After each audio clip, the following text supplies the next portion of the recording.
So we're here for the Iowa Soybean Association Landowner and Operator Meeting. It's an initiative of the Research Center for Farming Innovation, and this spun out of a conversation with Iowa's Front 40 leaders. So we're really excited to have you here today. The landowner and operators really want the exact same thing.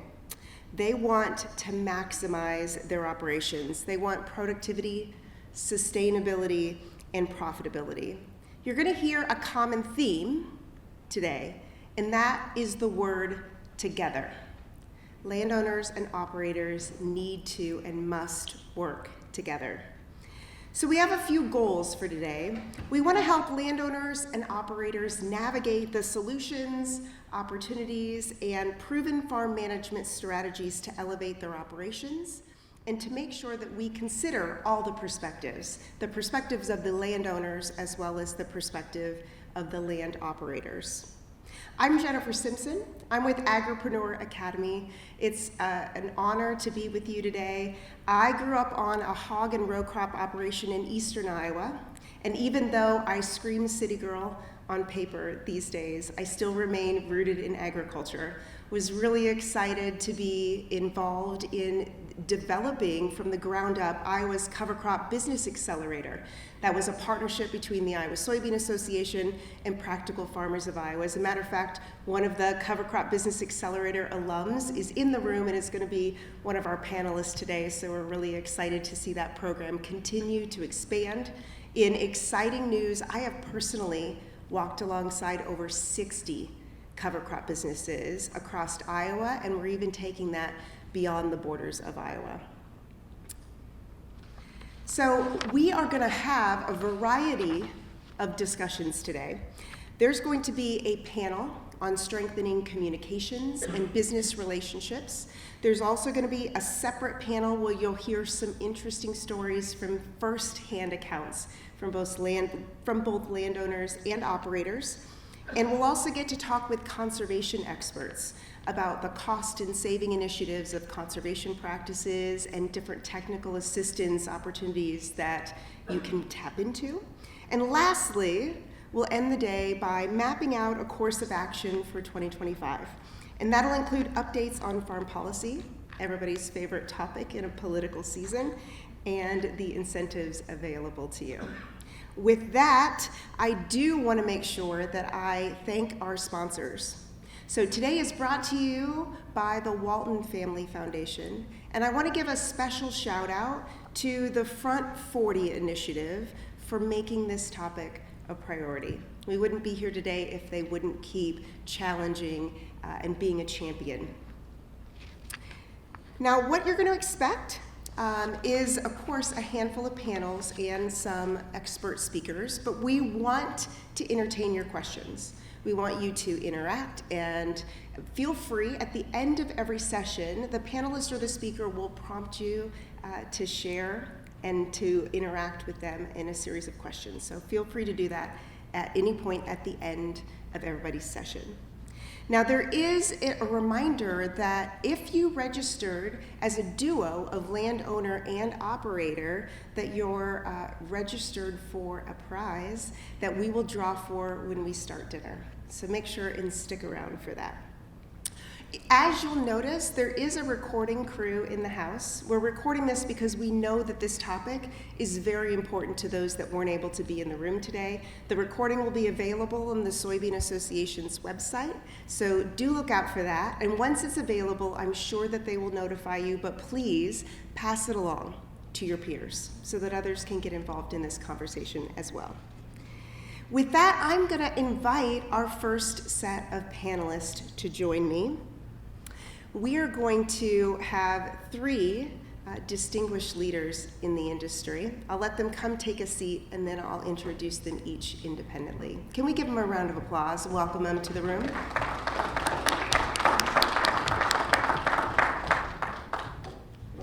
This conversation is about strengthening the communications between landowners and operators and building healthy business relationships. Right here to my right is Chuck White. Chuck is a lifelong farmer who started in farm management and realty back in 1997. He's been using no-till practices since 2002 and cover crops since 2013. Definitely an innovator and an early adopter. Thank you for that, Chuck. Chuck has extensive experience helping farmers implement conservation practices and understands the importance of these methods for both landowners and operators. Thank you, Chuck. Next to Chuck is Patrick White. Yes, that is Chuck's son. Patrick has been a farmer himself and a commodities broker from the Spencer, Iowa area. He's been farming for over 10 years. Throughout his career, he's utilized conservation practices like cover crops, no-till, and strip-till. And in addition to managing his own land, Patrick works alongside of his father in the realty business, AgriLand. And with a strong commitment to conservation, Patrick helps farmers and landowners understand how these practices can benefit their own operations and long-term sustainability. Welcome, Patrick.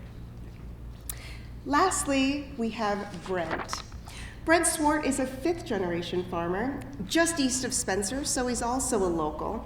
Brent farms with his brother Steve, holds a degree in both agronomy and crop protection physiology from Iowa State University. I would say that he's probably slightly celebrating from this past weekend.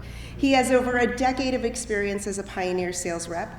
Brent also is a principal at Cottage Grove Farm Management and is the current president of the Iowa Soybean Association. Can we welcome our panelists, please? So I had the personal pleasure of having a one-on-one conversation prior to their serving on the panel to ask them some of these challenging questions to understand what they felt would be helpful for you all to hear. And a handful of those questions are going to be posed to them again today. So I'm going to start the first question with Chuck. Yep. Chuck, how is the landowner landscape changing and how can operators adapt? Yes, thank you, Jen. Glad you're here today to help us out, and this is a great meeting to have. As far as the landowner-operator landscape, it's changed quite a bit. I guess from my perspective, we've seen a lot of outside investors come into agriculture and buy land, and that has changed things quite a bit. But still, there's a lot of ownership from farm families that have owned land for a long time. We've got some owners that are fifth generation now, and they've never ever farmed the land. So those are really important type of relationships, and those that we want to really key on, because they're going to be there for a long time. These families have taken a huge interest in their land and how it's operated, so it's going to be that kind of a relationship, I think. So, Brent, would you address the generational land transfer and the differing age groups that operators sometimes have to manage when it comes to their tenant relationships? Yeah, it's an interesting time, I think, both in the farm sector as far as the tenants, because we're seeing some transitional things happen there here within the next 10 years, but I'm also seeing it from the owner side of things too, as far as who owns the land. And I think there's some misconception that the next generation just wants to sell the land. And that does happen, but I've seen a lot of families, as Chuck mentioned, that really value their legacy that Grandpa passed on to them or some other family member, and we're seeing the same type of generational thing happen here in the next 10 years, in my opinion, with the clients I work with, where we're transitioning from maybe an older ownership to a more younger than me ownership.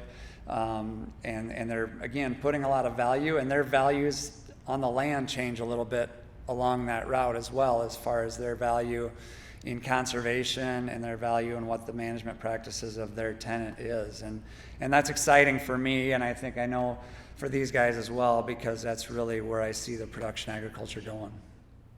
Wonderful, thank you.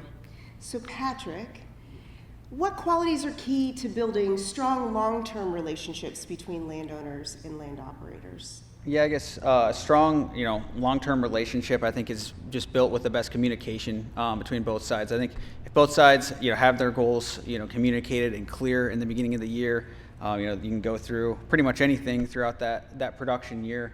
Anything that Mother Nature can throw at us, I think you can get through any challenge like that. So I think just having a clear outline of goals between the landowner and the operator is key, and then just keeping that line of communication open, no matter if it's good or bad, whatever happens. I think as long as you keep that communication line, you're set. Fantastic. We're going to talk a little bit more about communication in a second. But Patrick, Brett, you started to mention some of the misconceptions. Can you address what some of the common misconceptions are about the landowner-operator relationship? Yeah, I think from my perspective, and again, kind of coming from the agronomy side of things, I know when Jen and I talked, I mentioned as an agronomist, when I drove onto the yard, like, people love to see me, right? I wanted to help them. I wanted to see what problems they were having in their field, and there was a general excitement as an agronomist when you drove onto their yard. Now, as a farm manager, sometimes it's not always the case, right? So there tends to be a little bit of a maybe adversarial feel between the manager / owner and the tenant, and that's really, in our case, it's really not there. We're there to help. We're there to be an unbiased resource for the farmer if they choose to accept it. And we really want to see both parties, both the owner and the operator, be successful and really drive their production practices so they can be successful over the long term. Because I know in our office we have less than 2% turnover in tenants. And so when we choose you as a farmer, we want you there for a long time, and we value that relationship. Is there a high tendency to have land managers involved more now than maybe in the past, or a greater need for that? Yeah, it seems like it in my case. I've seen a lot more, again, as we transition towards that younger generation.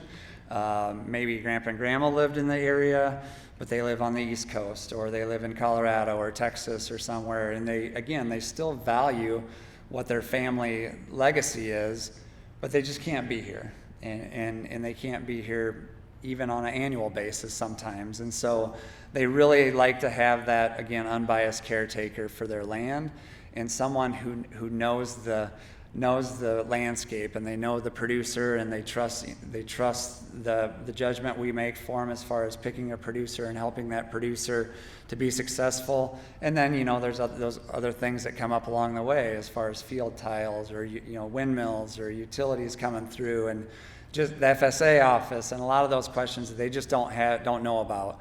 And so again, the more generations we get removed from the family that actually worked the land, the more need there is there for an intermediary.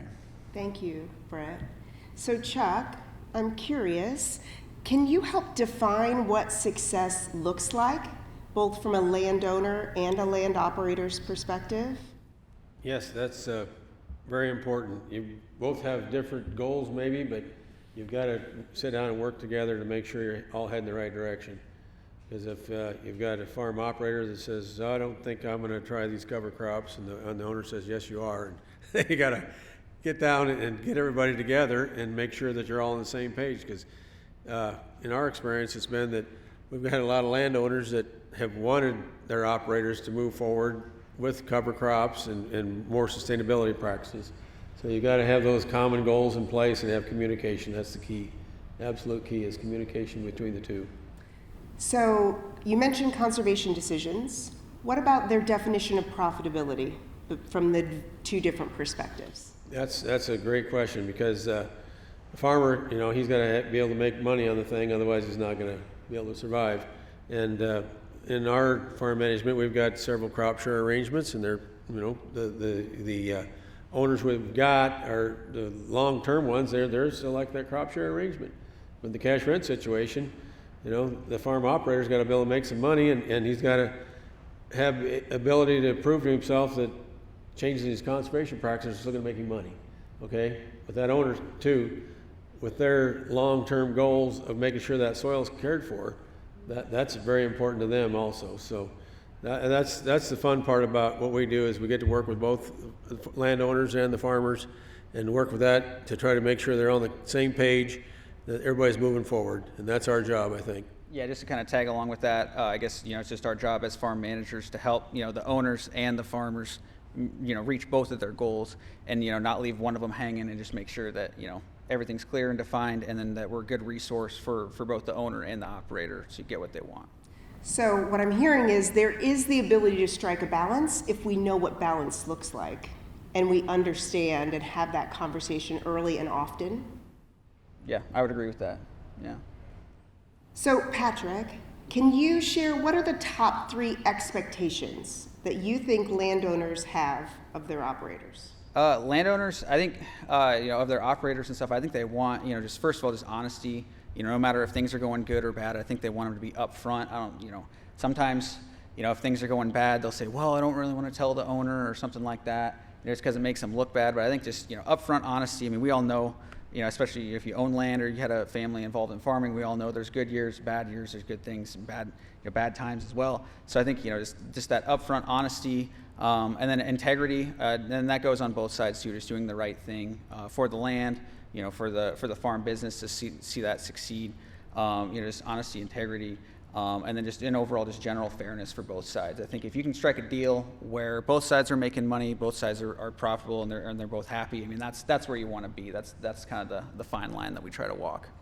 So I gave Patrick 3, but Brent or Chuck, is there any that you would add to that since you can?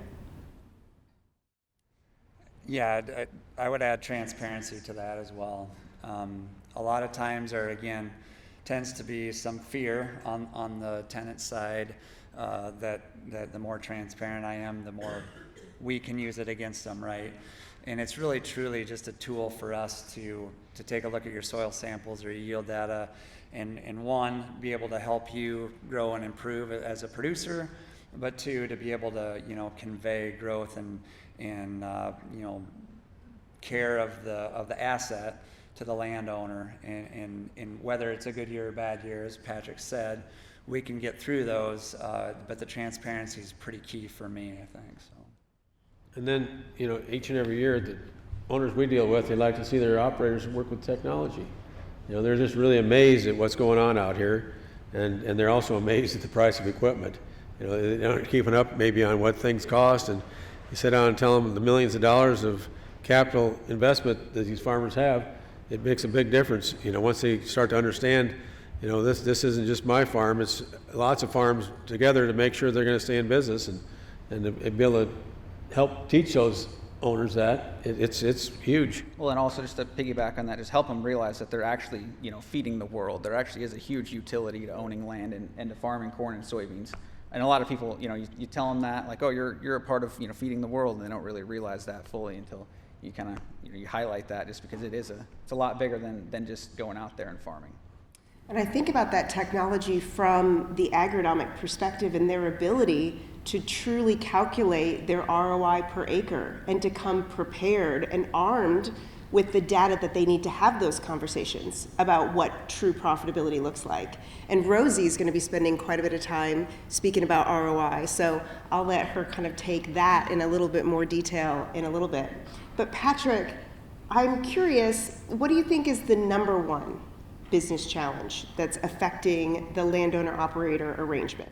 Yeah, I mean, from my perspective, I think it's these lower commodity prices. I mean, you look at, we've got, sub $4 corn right now, and that adjusted to the inflation of the inputs, it's not looking like a very good picture. So I think farmers, no matter what, their hand is going to be forced to do something different than the last couple of years, just because it's not all gravy anymore. Not that it really was in the past, but certainly not as easy of a path. So I think just the lower commodity prices and what you can do, to help both sides, what you can do ethically. You don't want to do anything to harm the land, but if you can find something that's going to help, lower your cost of production and help the land, I think that's where you want to be. You want to find out whatever that is in your operation is probably going to look different to everybody, but whatever you can do to lower your cost of production just to get through these leaner times without harming anything, I think is where you want to be. Does anybody want to talk about lowering the cost of production and how that a conservation practice choice might affect that? Brent? We'll let Chuck too, because I know he's got a lot to say on the topic. I appreciate that. And so Patrick's right on. I mean, profitability is probably number 1 through 10, right? For each slot. And the neat part is conservation can be a solution to that problem. Whether it be implementation of soil management practices, cover crops, et cetera, fewer passes across the field, all those things help, and the technology we have in both the equipment as well as AMS equipment can help in that. And farmers have made really good investments in that over the last, 10 to 20 years. So we have the tools available. It's just helping them get better at it and improve the system. And again, save some money along the way, but not see any hit to their yields or profitability from a overall gross income aspect. So Chuck, how do we talk to operators that maybe are hesitant to try cover crops? Oh, that's great, because you have to first sit down and show them what your success has been, and that's in all of our operations. Brent runs cover crops, Patrick and I run cover crops, and when you've got that personal experience, that means a lot. And that's the first thing you do is say, hey, this is success I've had, and then you can go to other folks. Ryan Johnson, he's right here, and he's got lots of experience, and Rosie, and you start pointing to other operators in the area that have had great success. So it's a learning curve, and first thing that you have to do, though, is get a change in your mindset, okay? If you believe it's not going to work, it's not going to work. I've been down that road. I'm old enough to know that. But if you really have an interest and you really want to make it work, it will work. It will absolutely work for you. Some years are a little more successful than others, maybe on your growth of your cover crop, but it's always a success. I'll never forget the first year I grew some cover crops.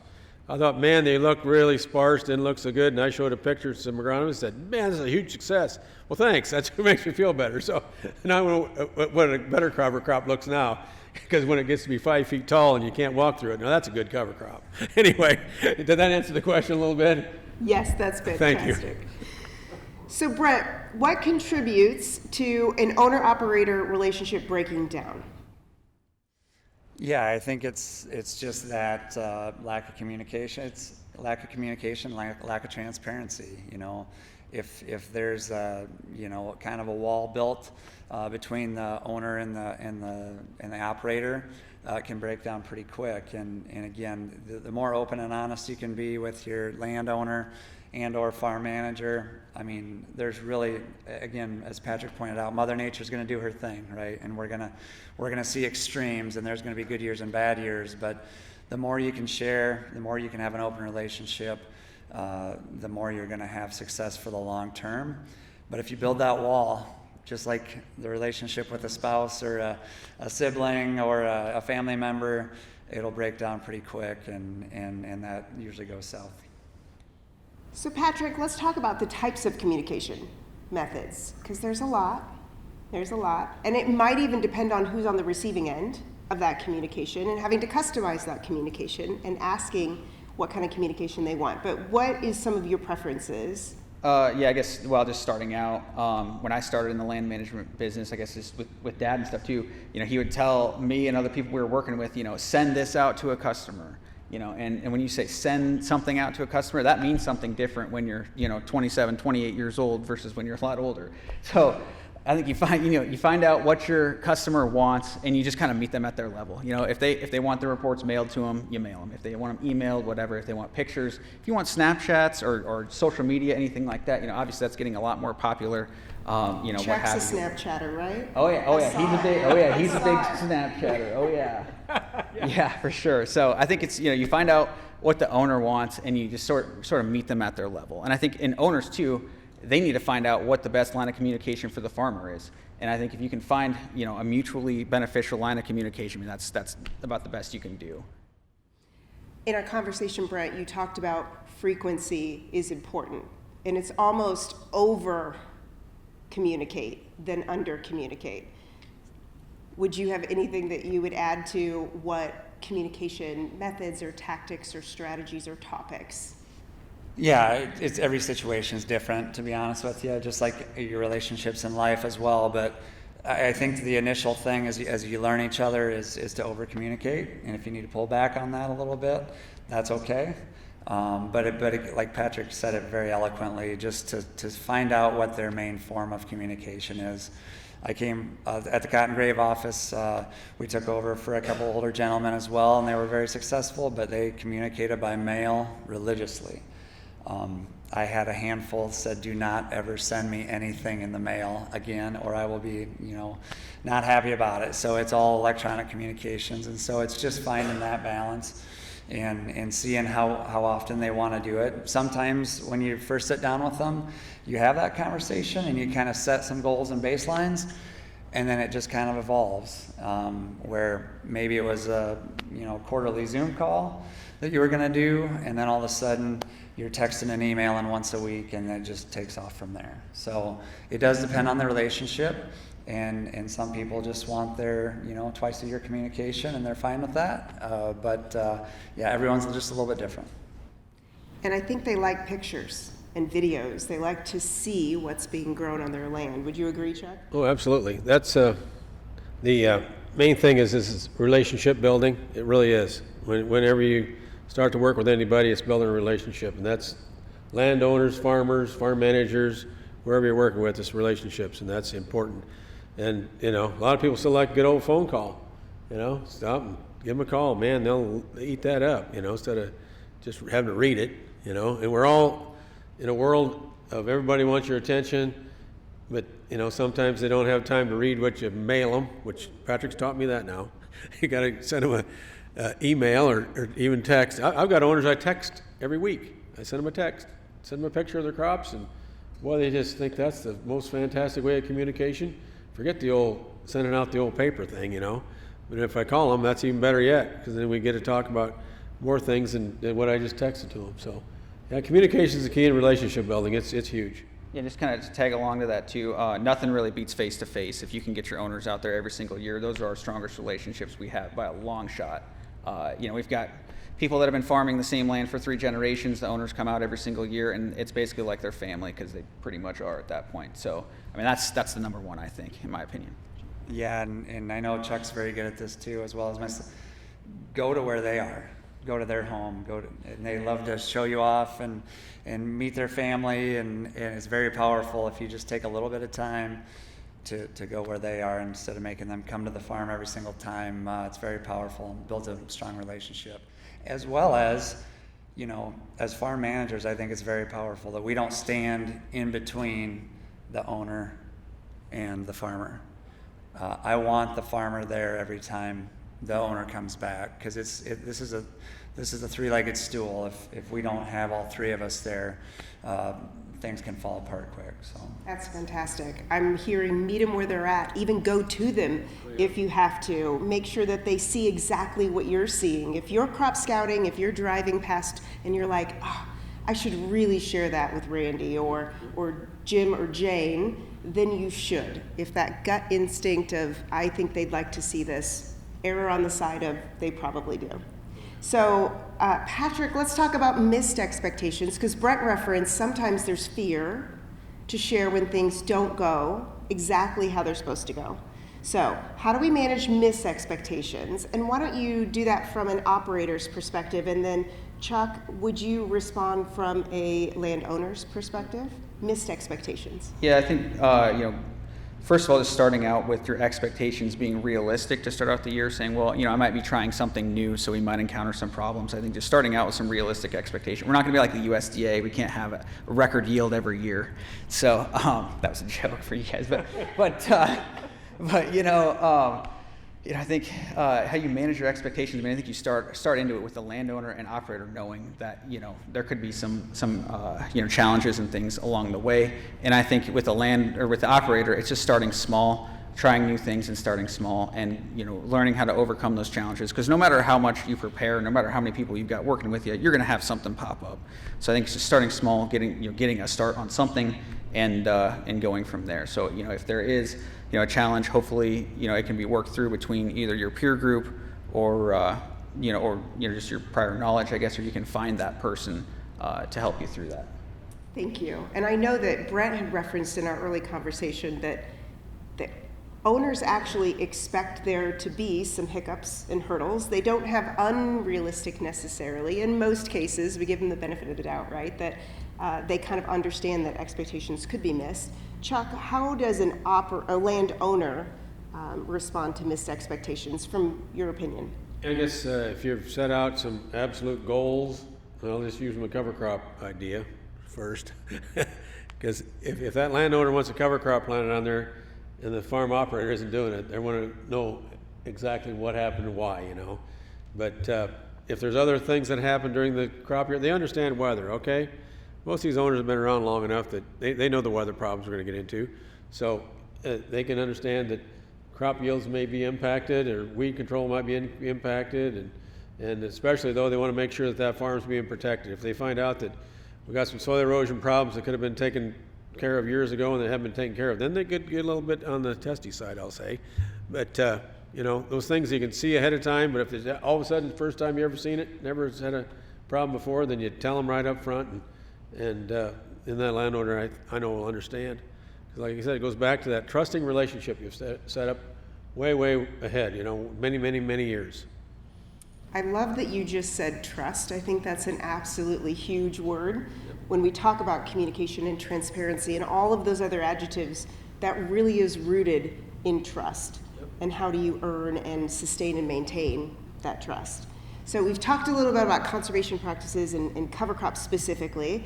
There is an expense to cover crops from the lens of some operators. So how do you get into a conversation with an operator when you're trying to have a conversation about short-term ROI versus the long-term sustainability benefits that maybe the owner is considering? I guess for your first short-term ROI, the best way to start out is to go ahead and put your cover crop in and then get some kind of a cost share payment. I mean, they're available. Lots of opportunities out there for cost share. That'll get you started. And then once you see all the benefits from that, then you're going to go, wow, this is really working so well. You know, I'll give up some of that cost share money and go on my own. So, you know, and the expectations, you know, for some farmers are, if I try something different, it's got to be better than what I'm doing now, okay? It's got to prove that out the very first time. Well, maybe that's not the situation. You know, you got to look at it from that first time you're getting started, and if you've had a good experience, and it's going to work. But I'll go back to one of my original comments. It's change your mindset. You know, you got to know that you're starting something totally different, and that you're going to have a few hiccups, but by golly, I'm in it for the long haul, and I'm going to make this thing work. And change is hard. Oh, absolutely. I love change. Man, I thrive on change. We're going to clone Chuck. That's what we're going to do. We're going to clone a Chuck.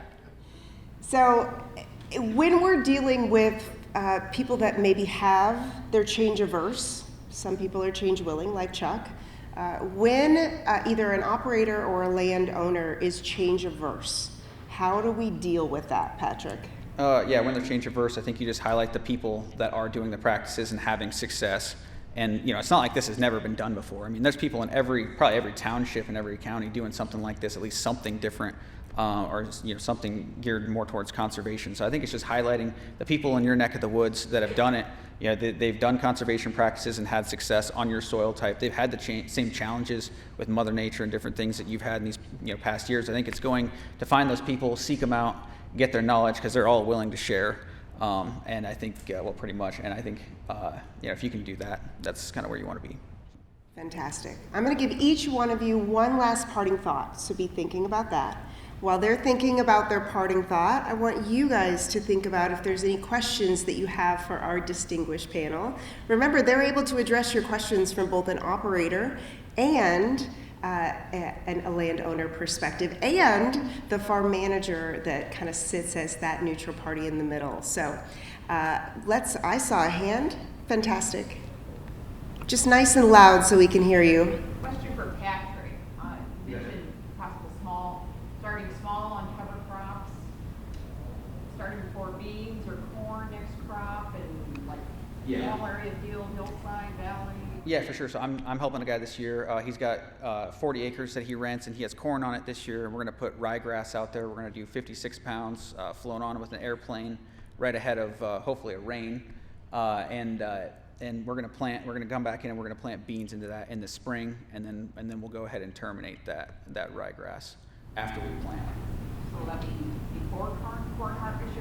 Corn harvest? Yeah, before corn harvest. Yep. So within the next week or probably 10 days or so, if we can just time a nice rain, that's when you want. Just because aerial application, yeah, you want to put a little bit more seed out there, and then you want to time it right before a rain. Otherwise, you might have some challenges with germination, and that's a challenge I've had. So. So her question was, how do we get started with cover crops, and what are some of the variances we need to consider in our crop rotation decisions? And the good news is that Ryan Johnson is going to be able to get into that with us when we actually have that conversation, I would assume, right? Okay, fantastic. James.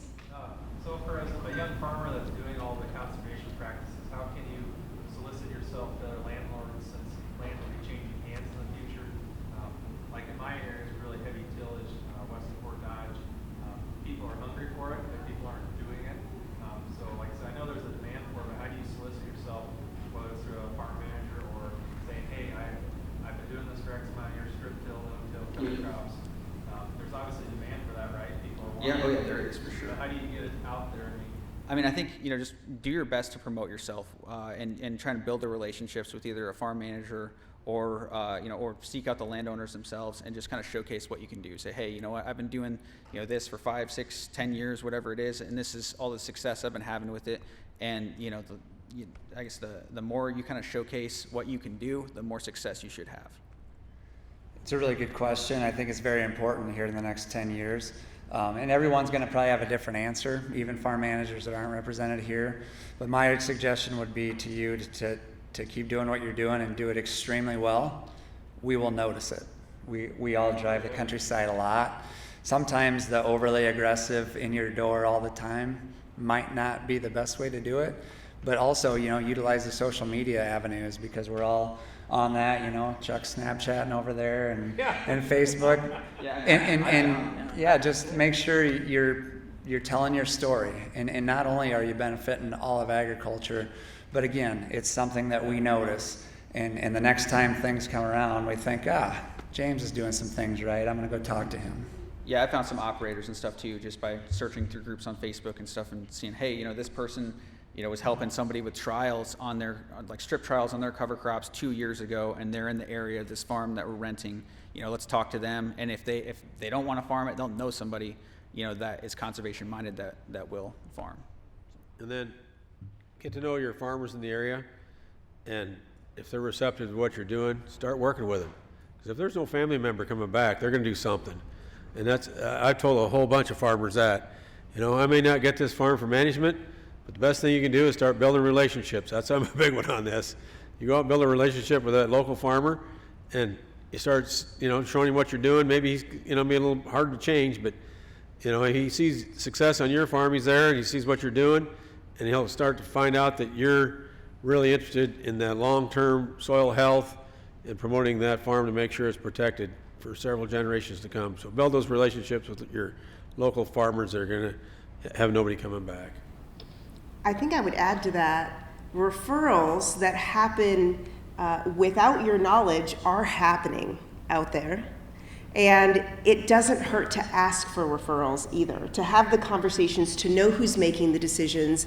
What does that anticipated succession plan look like? Are they considering someone like a Brent or a Chuck or a Patrick? If they are, who are those decision makers and or influencers? Because a decision maker is different than an influencer, that is different than maybe the end user who's operating the farm currently. And also from a sales perspective, because that's ultimately what you're trying to do, is to have some additional land acquisition opportunities, is give before you get. The more that you give, the more that you share, the more that you're sharing your success stories, the more that you're open and vulnerable, I think that will also help other people acknowledge that you are interested in innovation, you're interested in conservation. Thank you very much for that question. We'll entertain one more question, then final parting thoughts from the panels. There's got to be one more question, otherwise. Well, I guess, do you have a specific or any specific ideas? If you have a tenant, it's a great tenant, but was really resistant to cover crops, what sort of suggestions would you have? Is it the landlord paying to see the cover crop, or what do you see as the best way to try to? A resistant tenant. How do we manage that? I can take that. A really resistant tenant, I mean, I think you gotta kind of show them, like, well, for us, since we've been doing cover crops and no-till and things, kind of show them the success that we've had, help them get the cost share, help them, point them towards the resources that they need, I think, and then just help them really get the confidence to do it, and that if they have a challenge, that the landowner's not just gonna abandon them, we're not just gonna throw them off the farm, something like that. Say, hey, the owner wants this change, and you are capable. There's people that are just farming like you, just with the same equipment, everything, that have been doing this, and just kind of give them the confidence, give them the resources, and just help them along the way, I guess. Yeah, and make connections. The operator still has to, and a lot of times, if the landowner really wants that conservation practice, they're gonna share in the cost, and that's awesome. But the operator has to be committed to, or back to Chuck's comment, it's not gonna work. They have to be bought in, and sometimes it's the Conservation Agronomy Network or some of those unbiased resources like Ryan or whoever else across the state that's gonna help with that connection, because maybe the trust level, or maybe they can be more vulnerable and ask what they think are stupid questions with them, or maybe they will not do it as much with us because they don't wanna have that vulnerability. So just using all the resources and making sure that the operator has to be bought in, or it will not be successful, in my experience.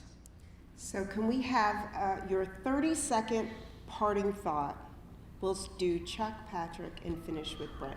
All right. Well, I'd like to thank everybody for coming today. This is really tremendous to sit down, share our ideas, and talk about operator and landowner relationships. But it really, to me, boils down to relationship building and communication. That's where it's at. You just got to really have those two things in mind, and never be fearful to share information, because boy, fear is going to kill you. That's for sure. As a farmer, if you're afraid of your owner, you're never going to have a good, strong relationship. And we didn't even talk much about cash rent negotiations, those kind of things. That's probably the most difficult thing to do, and even for me, I sit down and try to figure out where we're going to start. But anyway, you got to have that communication relationship built, and don't be afraid to go ahead and change your mindset and look at new opportunities, because they're here. They're here, and they're here to stay. I guess I'll say one of the comments I've said to a lot of people. I said, when we get into technology and change, I said, if you want to resist, we'll just hitch the horses and we'll do it right. So, we have to be looking forward, folks, because if not, we're going backwards. And this is all forward, and we've got the equipment, the technology, and the proof to show that this is the direction we need to go. Well, and if you want to get into cash rent negotiation conversations with Chuck, he'll be available at dinner. Yeah, there we go.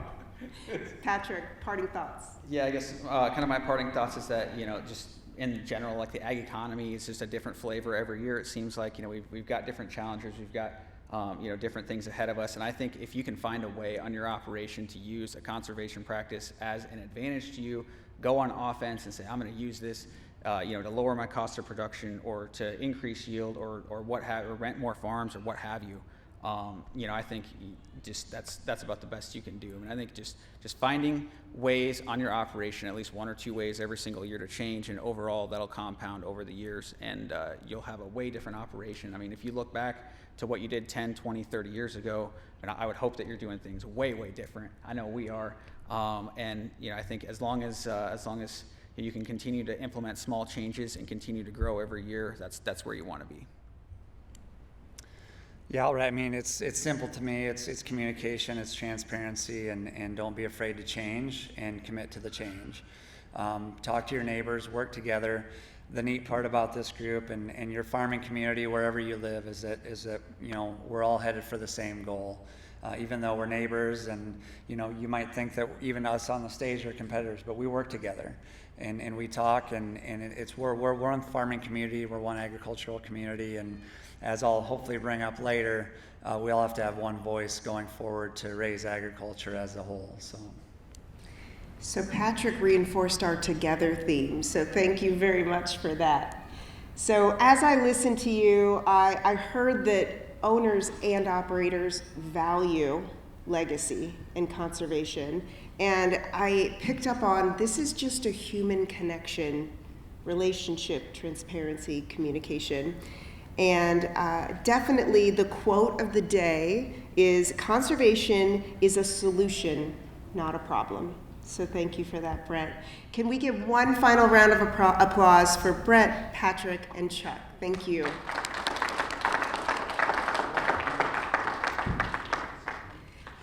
So we're going to move on to our second panel of the day, and we're going to invite Rosie to come join us.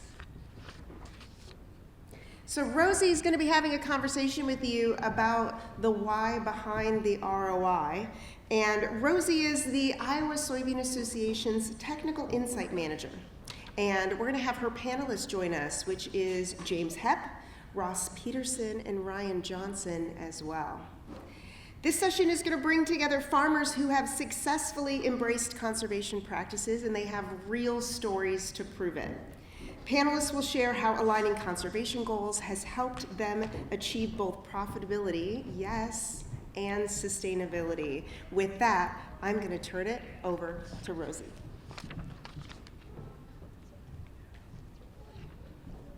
All right, thank you, Jen, for that awesome introduction.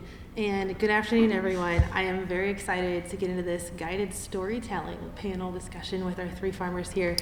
So to kick things off and warm them up, I'm going to start with an easy lowball question. So for each of you, can you tell me a little bit about your farming operation? You know, how long y'all have been farming, if it's a family generation, and what commodities y'all specialize in? Oh, my name is Ross Peterson. My name is Ross Peterson, and yeah, I've been. I came home to farm in 2009 after college and 2 years abroad, and I farm with my father and mother, and we have corn and soybeans and 100 head cow-calf herd, and yeah, that's. All right, toss it over to James next. James Hepp. I farm near Rockwell City, Iowa, Calhoun County. First generation farmer. I started farming full time about 5 years ago. We have corn, soybeans. We've been growing rye for seed production along with some oats this year, trying to diversify. Also have some cover crop seeds that we sell, and I'm also have a full-time crop insurance agency. I sell crop insurance and some different foliar products that are trying to boost ROI. That's part of my operation. And I'm Ryan Johnson. I farm in Cherokee County. I've been hobby farming for 9 years and then significantly farming the last 2 years. I farm with my dad and brother.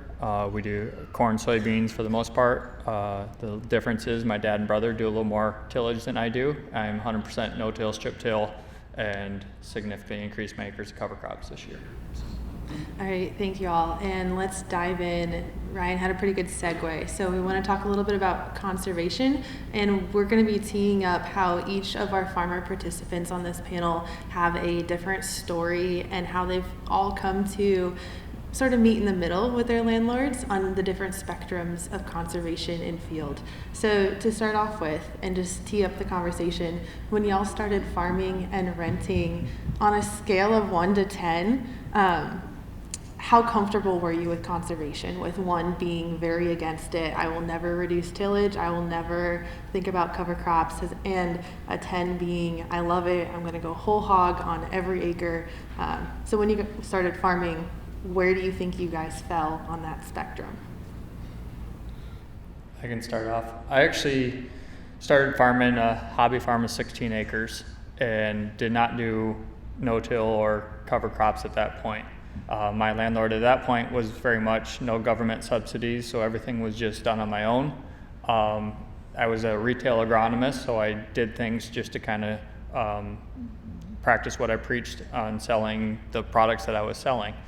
Then in the middle of that, I started as a conservation agronomist. And so then I started introducing cover crops. So the first year I did 8 acres of cover crops on my 16-acre field. When you say start small, I started small.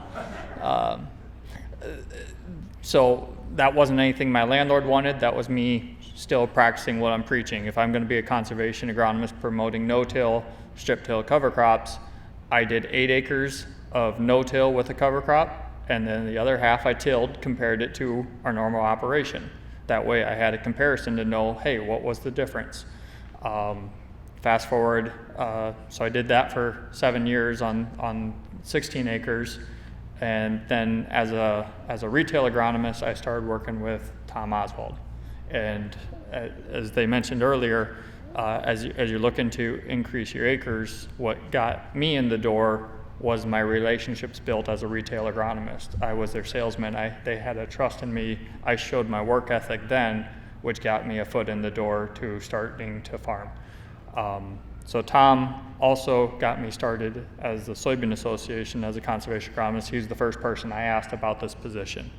Tom was a past president of the Soybean Association. His license plate was No-Till Tom.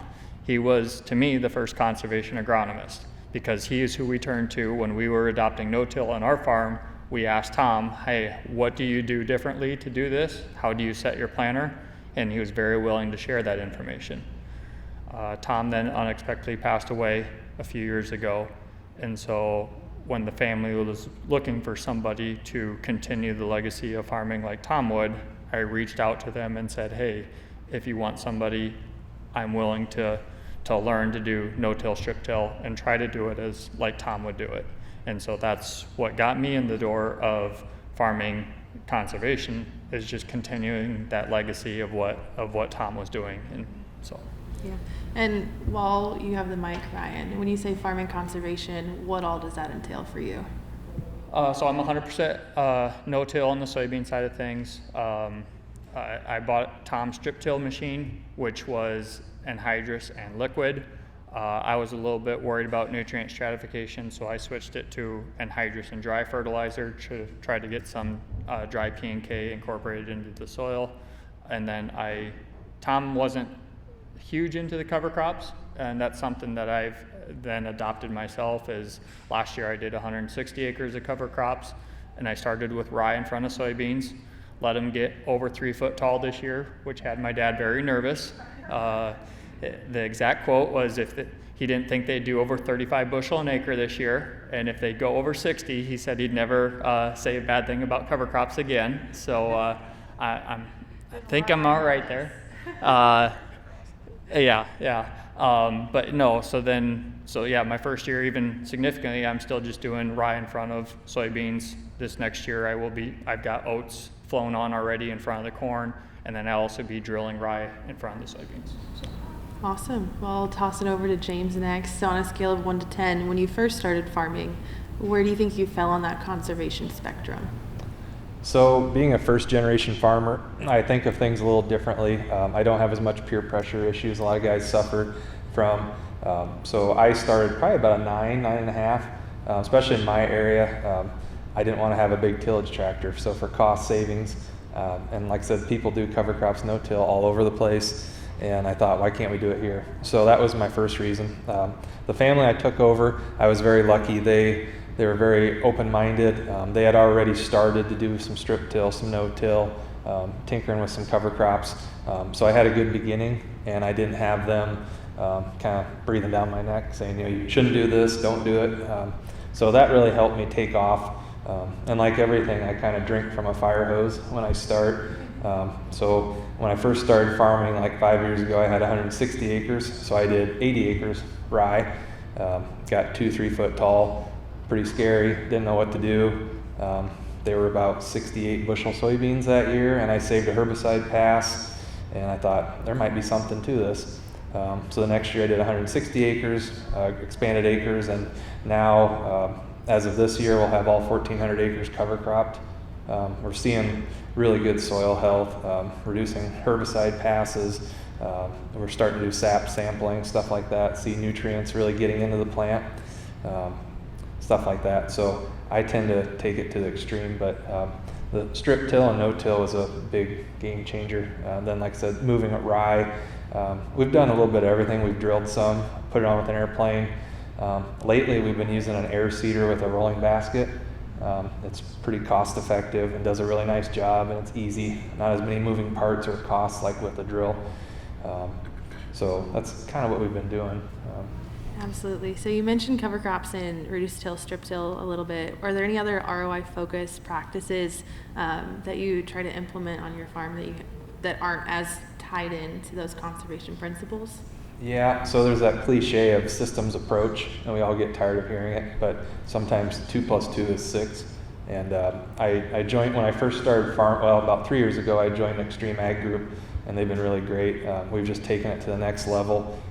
We have nitrogen split applied down. I'm around 100, 120 pounds total in, growing 220 plus bushel corn with it. So I'm reallocating those dollars towards cover crops, foliar, stuff like that. That's better for the environment, less N loss. Started Y dropping. Have an old Haggie, and I bought some Y drops, used that the last 2 years with great success. So I'm able to save money, but then reallocate it, and those reallocations are going to gain yield, efficiency, and with ROI too. Instead of front loading everything, say you get a big hailstorm and you had $300-400 out invested in that corn crop, you're out that for the year. Or now if it hails it out in June, I can maybe skip that Y drop pass. And with more of the liquid diet, I'm able to pay for things later in the year instead of paying for all your dry at the end of the year or stuff like that. So really the biggest thing you gotta do is just ask why everything you do, get the calculator out and say, is that really worth that? And the biggest thing, like everybody said, try. If you can't afford to try it on 5-10 acres, you're already broke. You really need to try. Every successful company has an R&D company, and you need to do your own R&D. I deal with a lot of guys that are thinking about trying it, and I tell them, don't take my word for it. I'll help you. I want you to try it.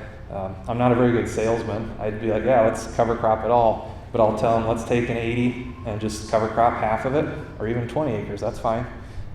Call me. I'll help you, talk you through it. I want you, like the guy said earlier, if you want it to work, it's going to work. And that's very, very accurate. I've had guys that didn't want it to work and did everything I'm doing that works really well, and it didn't work. So attitude and wanting to change is a big deal. Oh yeah, and definitely finding that farmer leader like that first panel was suggesting in your community. Definitely. So now I want to make sure Ross gets a chance to talk too. So Ross, on a scale of 1 to 10, when you started farming, where do you think you fell on that conservation spectrum? Yeah, I was probably kind of in the middle. I studied at Iowa State and got to be exposed to a lot of things that were interesting to me, and so I probably came home, excited, and Dad kind of helped bring me down to reality, what's doable and so we kind of had to figure out where that was. But we have one interesting our land as a tenant. I rent 80 from.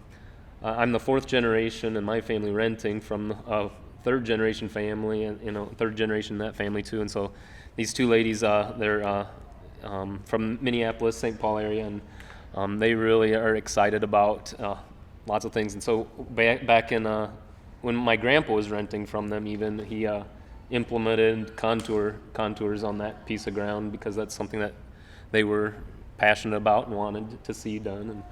And so, yeah, working with them, that's been some ongoing conversation, I guess. And so, just a few years ago, they've invested in Beyond Meat, and so they were really excited to have their land growing field peas, possibly. And so, I did my due diligence and talked with the agronomist that they suggested, and thankfully but it was helpful for me and them. This agronomist basically said, where you're at, you're too far north. We can't double crop, so it's really not feasible.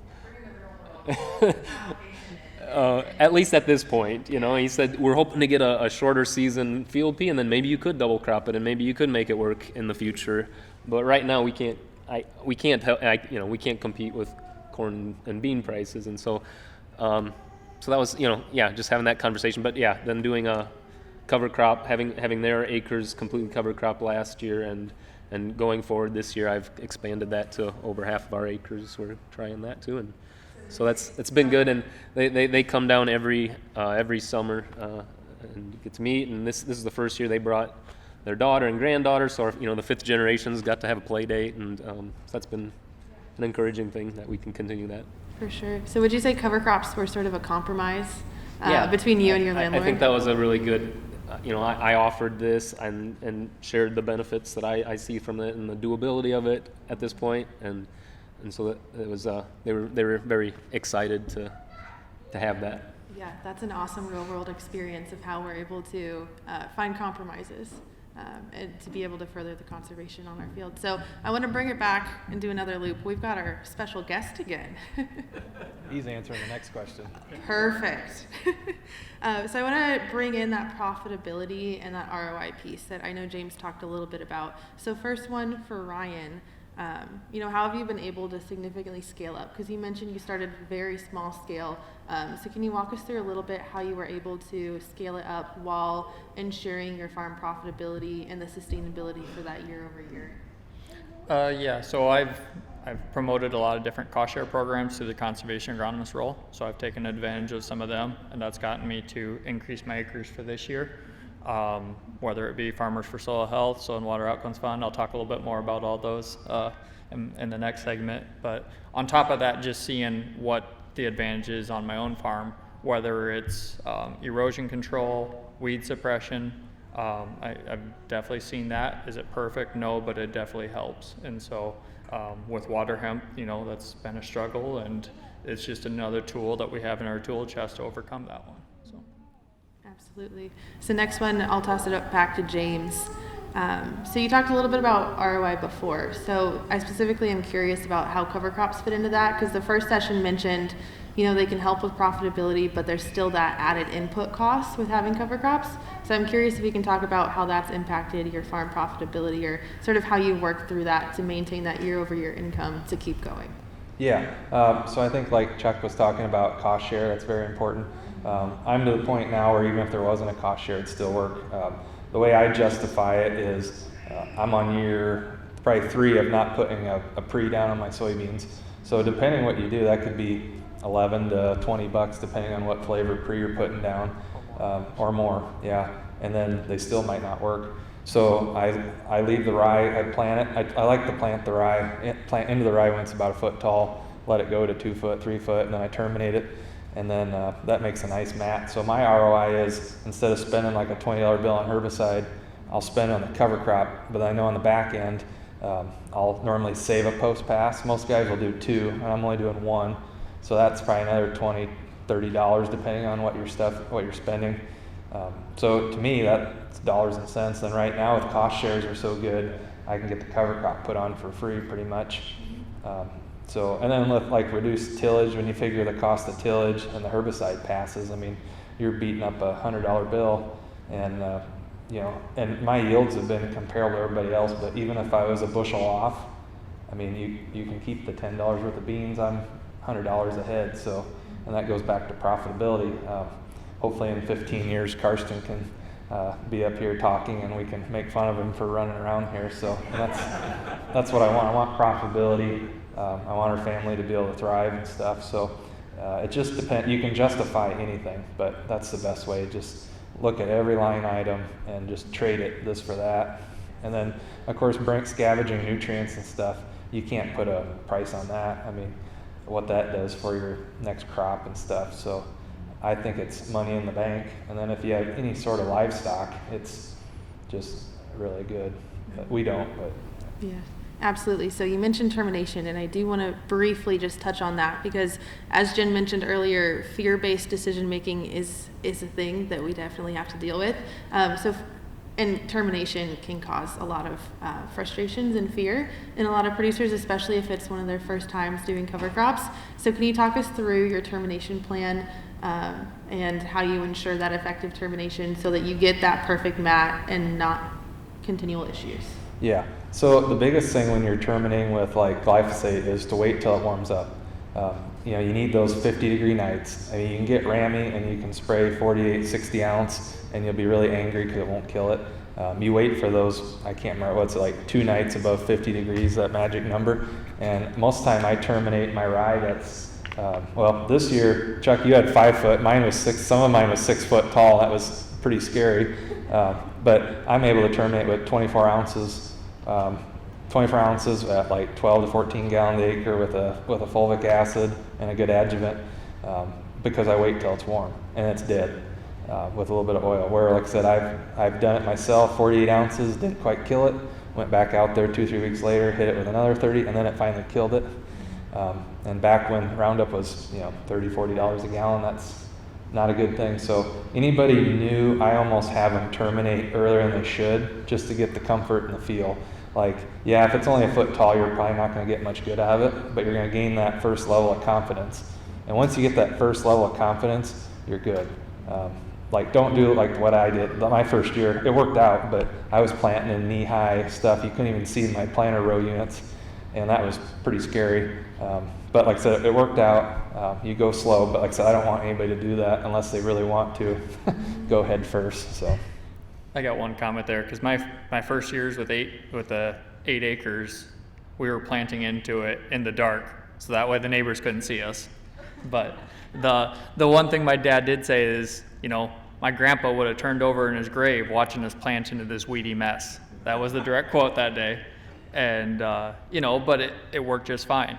And we've got a lot more technologies with the planters, with the herbicides, and it worked. So my second year, you can use, my GPS shut off on me and wouldn't work, so I had to use the markers on the planter, and that was in about 3 foot of rye. And surprisingly, you could actually see my line. It was pretty scary there for a while. It wouldn't get its signal, and I was like, oh boy, this ain't good. But you're able to see it, so worst case you can. I do recommend RTK or GPS, but this year my challenge was with the delay with the rain. I had pollen flying through the air, so I had to bring my DeWalt leaf blower with me, and about every hour or two I'd blow off the radiator just to make sure. So that was an interesting deal, but I don't know, now the beans are, you know, this tall and loaded down with pods and look good, so another month or so I'll let you know how it does. So 6 foot I don't recommend though. That was a little excessive, but that 3 foot, 4 foot, I'll stick with that if I can. Absolutely. And I want to make sure we let Ross have some input on this question too. So we're talking about how cover crops impact farm profitability, and I do also want to key up, James mentioned cows, but he doesn't have any. I heard you do. Yeah. So that is a helpful thing. The cost share that I use this year, it's to the NRCS, and it's the requirement is that cover crop passes through the rumen of an animal at some point, and so we always run our cows on corn stalks anyways, and so whatever that two week time of feed out on the field has extended considerably depending on how much cover crop growth we get in the fall. Absolutely. So now I do want to turn it over to the crowd. We do have a few minutes allotted for some audience engagement. So you've heard our farmer stories. You know the different experiences that they're coming from and where they've started on that conservation spectrum. So I guess to tee it up, any landlords or any tenants in the area, do y'all have any questions for this crowd? Yes. Ryan, you said you had several years where you were splitting your 16 acres, you know, seeing how out. So how many years did you feel you had a negative return in there? I mean, how did that breakdown go? I think I did that. Oh, so the question is, how many years was there a negative return when I was split applying cover crops with no cover crops? I think I only did it 1 or 2 years before I jumped in significantly. So, and those 1 or 2 years, it was within a bushel, you know, so it was no-till and cover crop versus tilled. And so the amount of passes that I had, so my ROI was still net positive even for doing the cover crops. And at that point, I didn't have any cost share on the cover crops either. It was just my seed, and I borrowed the drill from a friend, and well, I fixed 1 or 2 things on it before I went and used it. So that was my rent on his equipment, was getting it ready so he was ready to use it when it came time for him. So, but yeah, no, we were within a bushel or 2, and yeah, didn't see any ill effects on yield. So that was rye in front of soybean, or soybean planted into rye is what it was that year. So. I know you mentioned your herbicide savings. What other kind of benefits are from the cover crops? What other benefits do you think more there? Cover crop Erosion control. What other benefits are there besides just maybe less herbicides? This year with the big rains, I noticed it on mine that my no-till with a cover crop didn't have any erosion, and even on my strip till side that's been no-till strip till had a lot of gully erosions from the water cutting through. So that cover crop definitely helped on the erosion this year. Nutrients, Yeah, I would piggyback on that with the weed suppression is my biggest goal, trying to get rid of water hemp, and it's really drastically cut that down.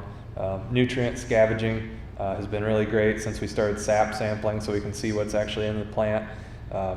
This year we tried rolling some of the rye down, run like a 60-foot roller. Right now the jury's still out if it's worth that cost, but like I said, there's just endless amount of things it's hard to put a price on. But the real dollars and cents is, I believe, in the chemical costs, the savings, that late season, just keeping the weed pressure down. Especially next year, I used the narrow row planter this year, and next year we're gonna do more. I really think I can get away with maybe just a termination pass. I got a 7.5-inch planter, a guy's gonna plant some for me. I think if I have 3 foot of rye in that, I think I can just terminate it and keep the field clean. I'll still run enlist so I can touch it up if I need to, but I don't see why I can't shade the row that really fast. Ross, do you want to crack at that? I agree with what Ryan said. I'm close to him, so Yeah, and going off of that, have you guys seen any difference in when you're able to get into the field compared to some others? Because, I mean, this spring, it was a testament to if you could get in early, you were good. But if you had issues with the rain, you had issues. So in my area, like I said, is heavy tillage, conventional, rip it deep in the fall, field cultivate it once or twice in the spring. There was a few days I was out planting, probably 1 to 2 days before my neighbors in strip till. It was enough where it was like a parade of trucks driving by my field that people didn't live there, and they were driving by, so they heard I was planting on that. Soybeans, especially with the thick rye, especially spraying. I mean, you can have 2, 3, 4 tenths rain, and I can be out there in the afternoon, where with conventional tillage you wouldn't dream of that. It holds you. I mean, I don't push it, but this spring, unfortunately, I drove through some standing water with the planter and never left a rut. I went back and looked, and I had about 52 pounds of rye with some other mixtures in there, and it just held me up, went right through it, where the neighbors, they weren't going. So I can attest to that, where Ryan could drive through this field planting, and I would drive around wet spots. Because A, I can see them a lot easier, and B, there's no, it was just much, where that rye almost self-cleaned the planter. Yep. And you didn't get the mud balls, and you just planted through it. the roots just hold you up. They really did. This spring, I think I put about 400 miles on my Ranger. I was so nervous because I had 4, 5, 6 foot rye trying to zigzag. And in my 5 years, this is the first wet spring I've ever had. So I was just nervous big time. So it was scary. Like, you definitely can't see in 5 foot rye. But like I said, I put about 400 miles on the Ranger just making sure there wasn't any greasy spots, but didn't get stuck, knock on wood. We had a neighbor, and that's the one thing I will say that was his advantage to rolling it, was then he could see, okay, are the beans coming up sooner? Whereas I actually had to drive out in them with the Ranger or the four-wheeler to actually see, hey, are my beans coming up through this? He could see it from the road. We couldn't on mine. That'd be one advantage. Just it might not even be dollars and cents, but it's an advantage to have that maybe peace of mind of being able to see it. So Looks is another hard sell on people. No-till always looks not very good, especially in my area when you got guys that are working it 2-3 times. Theirs looks way prettier. My no-till always looks kind of ugly, but at the end of the year when the combine's running, it doesn't matter. So that's why I tell guys to just go leave 20-30 acres, combine through it, and see if you can remember where that was. So it's really scary, especially with that 5-6 foot rye. Boy, you didn't see them beans for like 2 months. I mean, that's more of a faith. I mean, you can't walk every field, and then what are you going to do, try and replant? It's a scary deal, but you just got to believe in the system and do the best you can. That's all you can do. So, but that's not for everybody. That's why I tell everybody, like, it's not for the faint of heart. So. the one advantage I did see, I could actually see my wet spots in the rye. The yellowness of the rye, they were shorter to where I knew where the wet spot was. You couldn't see the actual wet spot, but you could tell there was something different about that rye, that it did show it off some. But that was more from a broken tile on my field than the not infiltrating. Yeah, those are all awesome testaments. I think we do have time for one more audience question if anyone's got something pressing. Going once, going twice. All right, well, I have one more question for the crowd, and then we can invite Jen up for the next one. So my last question for you guys are key takeaways. So Ryan, to start off with, as an agronomist and a renter, what's one key takeaway you've learned over the last few years that you might recommend to someone who's trying out cover crops?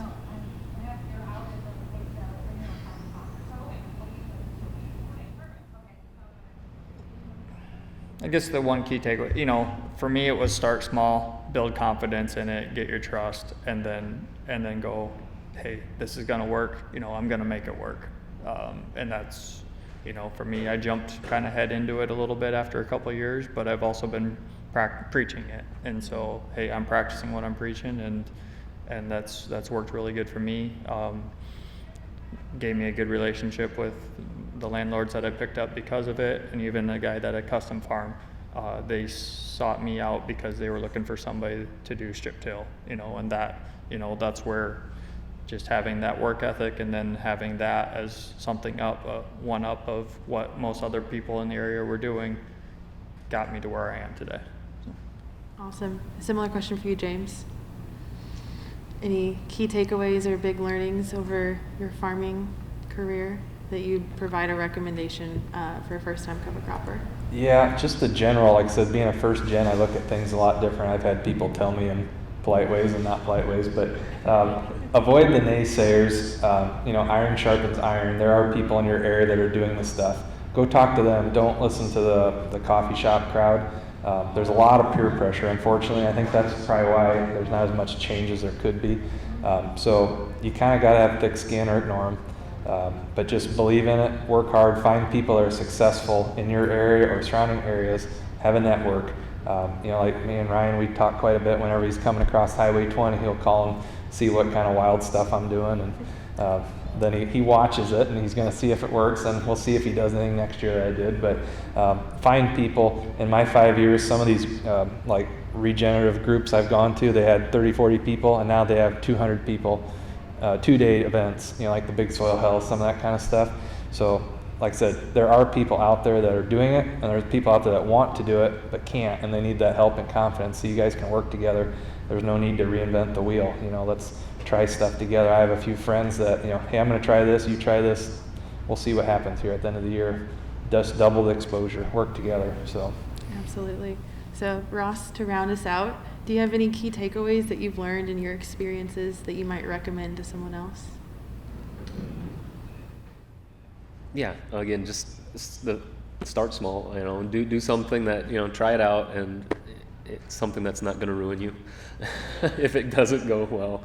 But then also have someone for me, it's like Ryan, or someone like Ryan that can help guide me through it, because I don't know a lot of the answers to this stuff, and I know other people have done a lot more research than I have. So This was year one for you.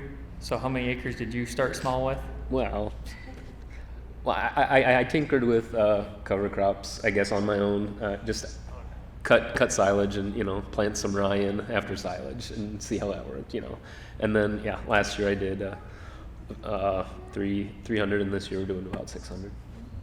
Absolutely. So it sounds like the overwhelming consensus from this session is start small, talk to someone who knows what they're doing, and think about the additional implications, not just how it'll impact yield, but also how it'll impact everything that calculates into profitability. So without further ado, can we thank them and transition to the next section?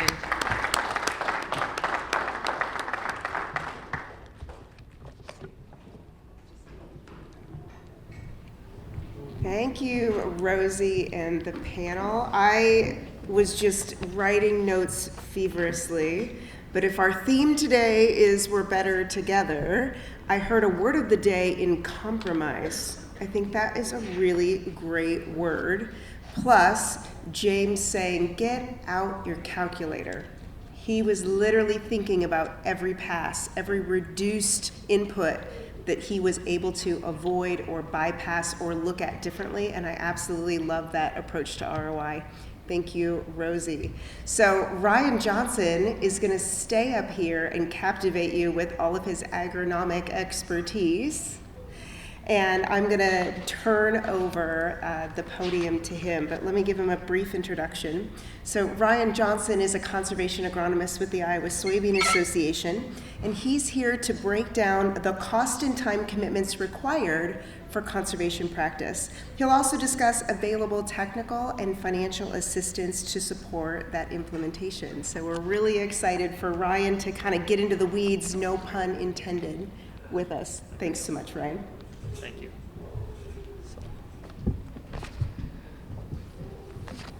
So really what I want to do is just continue our discussion of what we've just been having. What the conservation agronomist role is, what cost and time does it take to implement these practices. So let's, one of the first things really to start off with is what are the conservation needs or wants on your farm, and how do you approach your landlord and tenant with the concerns? So this spring we had a lot of erosion controls, and this is kind of what I was talking about, is even on my no-till strip till, it's been for 25 years, I had some gully erosions on, which is the picture on the right. There was also a lot of, look on the picture on the left, it's a waterway that's not working as a waterway anymore. It's going around it, so there is identifying the need. And even this morning, I was looking at a field that was chopped yesterday, and the wind was blowing the dirt off of that field already. He doesn't have a cover crop out there yet, and he doesn't normally do cover crops, but even just the strong winds that we had this morning, there was a need that arose, whether it's erosion, whether it's weed control. And so the first thing, just having that conversation with your, whether it's the landlord seeing it or your tenant, hey, what is the need of our farm, and how do you have that conversation with them? And so when it comes to conservation, it can be a little overwhelming because there's lots of topics that we could talk about, and we'll touch on some of these. I promote no-till, strip-till cover crops, but I also promote edge of field practices as well, whether it's saturated buffers, bioreactors, and so there's a lot of words out there. But then there's also carbon scoring and your CI score and this 45Z that we'll touch on, Brent will touch on a little bit. So all this can be overwhelming. And so basically the thing that I want to do is how do you overcome them challenges of what you don't know? And so, and this is something we've kind of been talking about this whole time, is somebody who's resistant to change. And I look at somebody in this room that I know is resistant to change and farm very closely with him. And it's how do you overcome that fear of something new? How has agriculture and farming changed in the last 50 to 100 years? We've made tremendous changes. Well, why have we made tremendous changes? Because of the technology, because of the herbicides. So things can be a lot different than what they were 50 years ago. How do we transform, adapt, improve, modify, adjust our farming operations to make it work of what the needs are today? So, how do I implement a new practice and overcome a fear of learning something new? So, how do you do that? I guess I ask the audience here, what are things that we do to overcome our fear on our own operation? Paul, do you have an answer for that? I'm going to call you out. So. Gotta try it. Have a little faith and try it. Yep. So, anybody else? Chuck? Yeah, you just learn as much as you can ahead of time. Find your mentors, people in the area. Yep. You learn as much as you can before you get into it. Just don't walk in there and blindly go, well, I'm going to give this a, try. You got to know more than that when you get started, so you have the confidence to get rolling along. Here's what I came up with. You ask questions and turn to someone who has experience, and you start small. That's basically what we talked about on our farmer panel. That's how I've overcome it. That's how we always did. So that's something we need to focus on. Well, one of those things, and what we've mentioned, is who do you turn to ask questions? A lot of people, even in all their farming aspects, they ask their bankers, their agronomists, other family members, other farmers who are making it work, land management professionals like we had up here earlier. But on the conservation side of things, we have this conservation agronomist network that is a resource for farmers to turn to. we are there to help them walk through it. So we have the 5 of us from the Soybean Association. You got me, Joe Webker, Ben Porup, and Matt Swanson are out of the Ankeny office. And then we have Evan Brame across the state in the Cedar River District. And then Mike Gilman is our lead, and he's here today as well. That kind of helps lead us in this adopting conservation and where we can help other farmers. And so and this is kind of what we've been talking about the whole time, but the Soybean Association, when we're adopting conservation, we want productivity, profitability, and sustainability. We can't give up a bunch of, financially, we got to maintain our profitability as we're doing this. If it's a huge yield loss, like you were asking about, have you had a bad experience? Well, yeah, that's going to prevent you from being able to keep doing it. But if you have somebody to assist you, I think we can overcome some of them and not have that loss of profitability. We can remain productive, we can remain profitable by less passes, and we can be sustainable and help. That's kind of what I was thinking of James when your son was up here of, hey, we're passing this farm on to the next generation. This investment we are making in land, $15,000, $18,000 an acre on real high priced ground. How do you want to maintain that profitability on that acre? Is you want that dirt is worth something, and we want to keep it there. All our assets, our money is going into improving the fertility of that acre, so we want to keep that acre there. But along the CA network, we also have other organizations. So we started this, there was another, Chance McDonald was a conservation agronomist before me, and then 4 years ago, I was the first conservation agronomist that is still going of the 5 of us. We've kind of gone through a couple of them. But then we've networked out to look at other ways that conservation agronomists can help. We've been based out of retail organizations, thinking that, hey, the retail agronomist has a relationship with the farmer. How can we come alongside that relationship and help promote this? And so we've networked out and have other conservation agronomists across the state, whether it be with some of the other retail agronomists. And then even Josh Pluger, who was maybe going to be here today but wasn't able to make it because he's a conservation agronomist for Farmers Co-op Society, but his is paid for by them, and so he's out selling and actually applying the cover crop seed, and so he had to actually get the cover crops out the door today, whereas we're kind of helping on the cost share on the back end. He's still trying to get the nitty-gritty of getting the cover crops out the door as well. And so just want to bring him up as an example of another conservation agronomist. But then his title is actually Conservation and New Market Agronomist. So when you start thinking of these 45Z and other ways that, hey, how does carbon and that all come into play? And so his is slightly different, but he started out as a retail agronomist as well, who just knew the most about cover crops and kind of adapted into this role of being the conservation agronomist.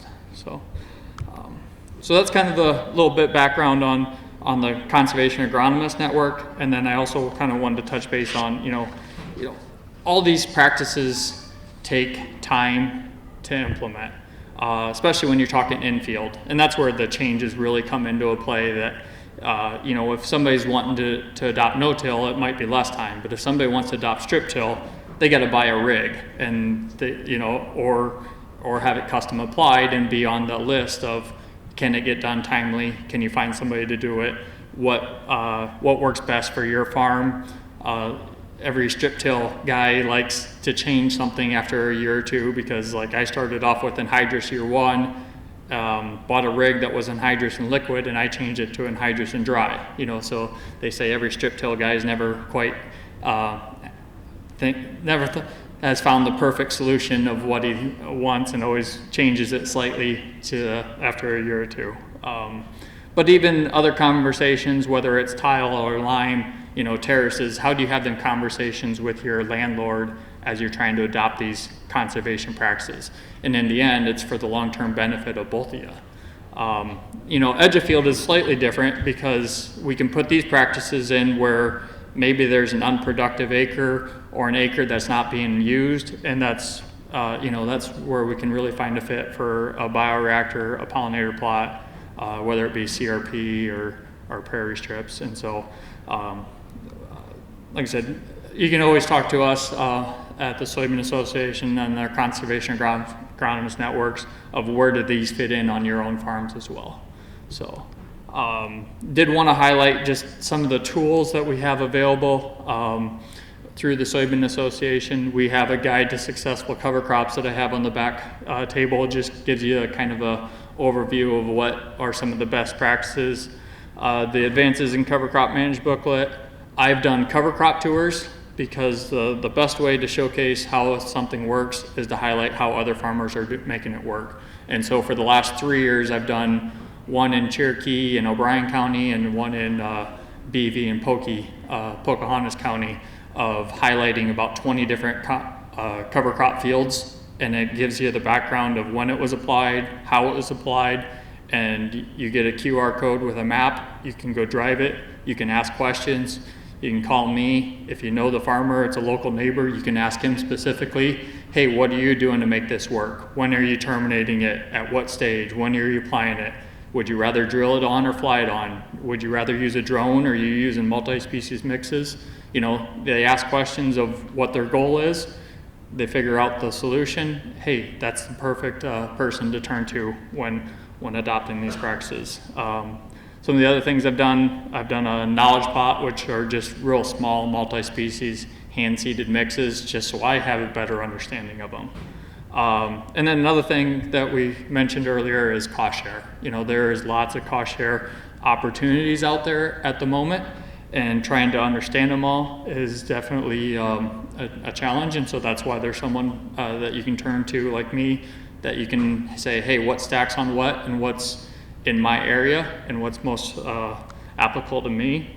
So we have this cost share guide from the Iowa Ag Water Alliance that just kind of highlights what stacks upon what, and also kind of tells you background information of, hey, what is this one from, what is the source of the funding, and what does it stack with? And so it's just a helpful guide to overcome some of them questions. Like I said, I would kind of help walk you through as well, but here's just a start of where you can get to. So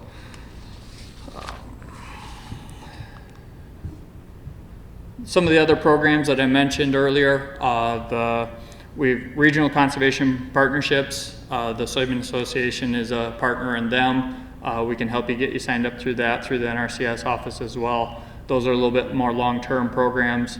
Farmers for Soil Health is a $50 cover crop cost share over 3 years, 25, 15, 10, stacks on top of state and other programs like Practical Farmers of Iowa.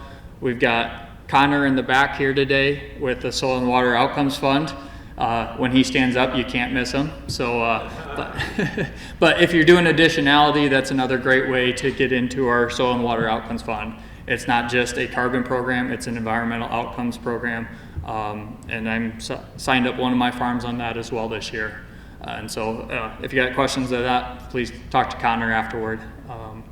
And then even Brandon and, we got other programs for pollinator habitat, oxbows, things like that.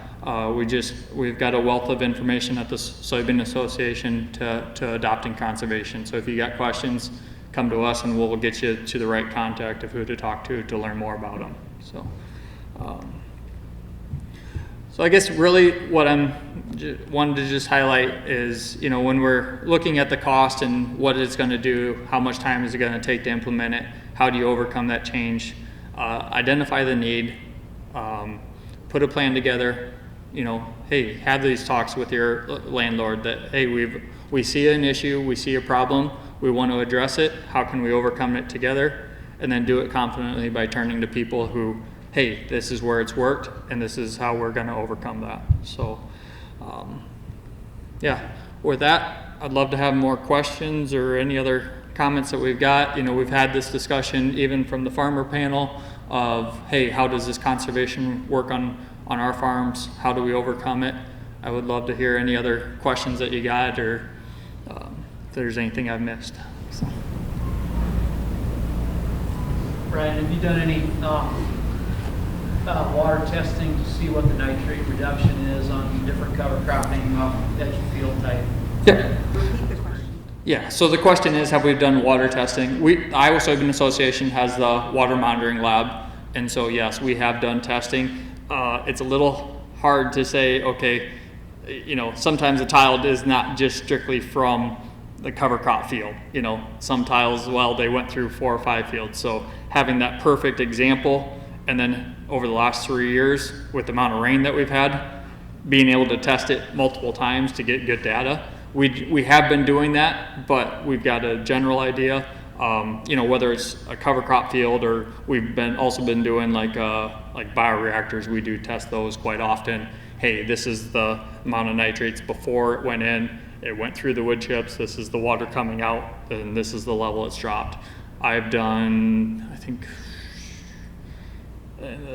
I took over doing about 7 of them this summer. The intern did them for most of the summer, but then I've collected a few myself as well, sent them down to the water lab. Tony will kind of highlight and probably have that information this winter of, hey, what was the reduction in nitrates that we've seen throughout Iowa. So, and then on your cost share programs, what are they generally on, 3 to 5 years? So there's some that are just 1-year programs. The Farmers for Soil Health is $50 over 3 years. Go through the NRCS, and we can kind of stack on top of other federal programs, which are 3 to 5 year. Practical Farmers of Iowa has got every year you sign up $10 to $15 an acre. So if you do it small the first year, the second year you're going to be on the second year program. So like for me, when I started with 8 acres, I didn't use any cost share programs. And I figured out that, hey, I started with just a single species, and then I went up to a multi-species. And then if you do that, you have additionality, and you can stay on cost share programs longer. So come talk to me afterward, and I can tell you, hey, if you're only going to do like 8 to 10 acres, it might not be worth using cost share. You just pay for it yourself that year. And then you sign up. This is my first year of really doing cover crops. You can go through the local state cost share, get $25, $30 an acre, and then find other programs that even stack on top of that. And you can get it to last for a few years. So. Multi-species type cover crops, you said you've done some research on some of that. You get success with that, Ryan? So we did these just real small hand-seeded plots the last 2-3 years. Worst part about that, last 2-3 years in the fall, we didn't get a lot of rain. So multi-species mixes do work if you give them the time. The best way to make them work is if you had a third crop in there like oats or something where you had a little more time out there. Flying them into a corn soybean rotation like we have in Northwest Iowa, depends on the year. 3 years ago, we had a guy that flew on rye for the first time and got a rain and had more rye than you would ever, was the best, perfect year to have it. The next year, it didn't work so well, flying on versus drilling it in, so I've seen it work, but it's also, you might have to manage your system to make it work a little better. Gabe Brown does multi-species mixes in North Dakota, so you can't tell me we're too far north for cover crops.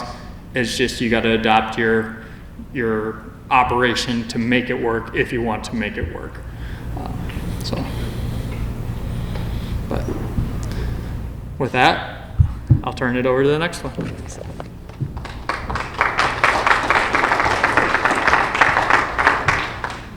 Thank you, Ryan. It's always fantastic to have someone that can help with both the agronomic advice as well as that profitability piece with the cost share. I will tell you, you absolutely need to get that cover crop guide that they have in the back of the room and check out costsharecompare.com, because you can see if there's public and private cost shares that are stackable. and also to be able to get partners that can help you with geographic specific opportunities or certain watersheds that get additional resources as well. So there are more than one way to approach cost share. So tap into your local partners like Ryan and some of the other conservation agronomists for both the agronomic and that cost share component. So we have one more topic to talk about before we head off to our meal for the evening. I want to welcome Brent back up to join us.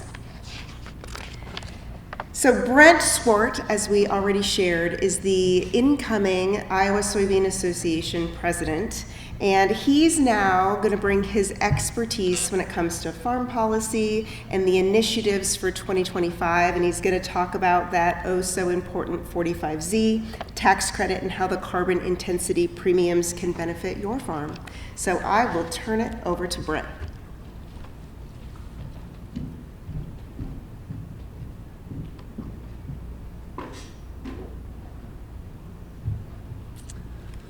All right, well, thank you. Just before supper, we're going to get into the meat and potatoes here and have an agronomist talk to you guys about advocacy. So this should be interesting. But at the end of the day, you know, we talk about conservation, we talk about agronomy, and these are all extremely important things, and I applaud you guys for being here this evening. But one of the top priorities of the Iowa Soybean Association is in front of us right now. Who's heard of the 45Z tax credit? Yep, it's a big deal. And it's very important to us as farmers, even though we may not all like the advocacy piece of things. When I first started with the Soybean Association, I had no intention of being a part of that. But it really sucked me in because it's extremely important to all of us as farmers. And to have the opportunity to maybe have influence on the 45Z and the new tax credit program that will be coming at us on January 1, 2025, here at the beginning of the new year. And specifically, it's a biofuel policy that's already having an impact on agriculture. And so we'll touch base a little bit on what it is and what came before it. And really there's two things I want to drive home here and want to cover today is how this 45Z is going to affect biofuel producers and us as farmers. And then secondarily, and most importantly, how is this 45Z potential policy going to have an effect on what else comes at us from the standpoint of competition in the biofuels industry? When the biofuels and biodiesel specifically first came about, we were all extremely excited about the growth potential of these programs, but there are still headwinds here. And I think even though it's a kind of a bipartisan effort here with the biofuels program, as soybean producers and as corn producers, we're still going to have some headwinds going forward. So let's dive right in here. What is the 45Z? So, as many of you know, the Section 45Z of the Inflation Reduction Act, the IRA, provides a tax credit for domestically produced production for clean fuels, specifically ethanol, biodiesel, renewable diesel, and SAF, for sustainable aviation fuel. To fully understand where we're at with 45Z, we need to look in the rearview mirror and see where we came from a policy standpoint. And it really started with 40A, Section 40A, and that was specifically covering biodiesel, and specifically it was a blender's tax credit. So it really didn't have as much effect on, direct effect on us as farmers. Obviously, when we talk about biodiesel, we talk about that $1.30 gain in our soybean price because of what biodiesel has given to us as far as usage of our soybeans. But the credit wasn't necessarily coming direct to us as farmers. It was increased demand of our soybeans. So as a biofuel, a blender's tax credit, and simply stated, it started in 2005, and it's ending here at the end of 2024, and it's a $1 per gallon tax credit for every gallon production of biodiesel. Looking in the recent past, we talked about the 40B tax credit. So 40A was early, 40B is the second iteration of that, and the 40B specifically looked at sustainable aviation fuel. Back in 2005, when we brought forward the 40A tax credit, SAF was probably not even a pipe dream for some people. Now that industry, we realize the kind of greenhouse gas emissions come from that industry and how quickly we can change that, and then we potentially have a drop-in fuel replacement for aviation fuel or Jet A, and a feedstock available to make that. So the 40B tax credit dealt specifically with aviation fuel. And it was really something that was brought forward in 2023 and 2024. Now, even though it went into effect in 2023, we had no guidance on that tax credit. And so it was very confusing for a long time. In fact, it wasn't until April of 2024 we finally really got some guidance from that 40B tax credit. Because it was so late in the game here, just handful of months before it expires here at the end of 2024, there's really very few entities that qualified. And it was awkward because the contract had to be between the farmer and the SAF producer, which really makes no sense at all. So it set some general guidelines, and it gave us maybe an indication of where the 45Z might go. But at the end of the day, there was really little market impact because of the short life of that 40B tax credit. So really, when we look at the 45Z and the potential change in policy here, there's 4 key things to think about from that tax credit, and it's that we're coming from the 40A and the 40B, and we're going to the 45Z at the beginning of 2025. That's going from a blender's tax credit to a producer's focused tax credit, and it's really going to focus on the things we've been talking about tonight, is conservation practices and how we can produce a sustainable, locally grown, domestically grown feedstock. It expands beyond just biodiesel. It looks at renewable diesel, sustainable aviation fuel, ethanol, renewable natural gas. So it's a lot more broad in its reach. It changes from that fixed $1 per gallon that we talked about with the blender's credit, and it looks a lot more broadly, and it splits it into a couple categories which are shown up there with respect to on-road fuels and aviation fuels. And then it looks at percentage greenhouse gas emission reductions. So it gets pretty deep here, and we're hitting it at a high level, but it's really interesting how the qualifications come in at a percentage greenhouse gas reduction and how your credit can increase, with a maximum of a $1 per gallon increase on the on-road diesels, and then obviously up to $1.75 per gallon with the aviation fuels. And then specifically, as farmers, we have a potential to share in this, and that's a great opportunity, but it also can be a great sticking point, right? Because as farmers, that tax credit's gonna come through somebody else. And so that other, that middleman, specifically an ethanol producer or a soybean crusher, they're going to have the ability to see where their tax credit's at and look at what percentage of that's going to come to the farmer and how much they're going to keep for themselves. So are you a soybean crusher who has a 20-year-old facility that's completely paid for, and you're working in a small geography with the local farmers you have a good relationship with? Maybe you're going to pass on a lot of that credit. Maybe you're a brand new facility and you got a lot of overhead and you got a lot of debt and you got brand new equipment you're working with. Maybe you're going to save a little bit more back for yourself. So we're at a really pivotal time in how we move forward with this, and how this policy can reward producers for lowering their CI score on their farm.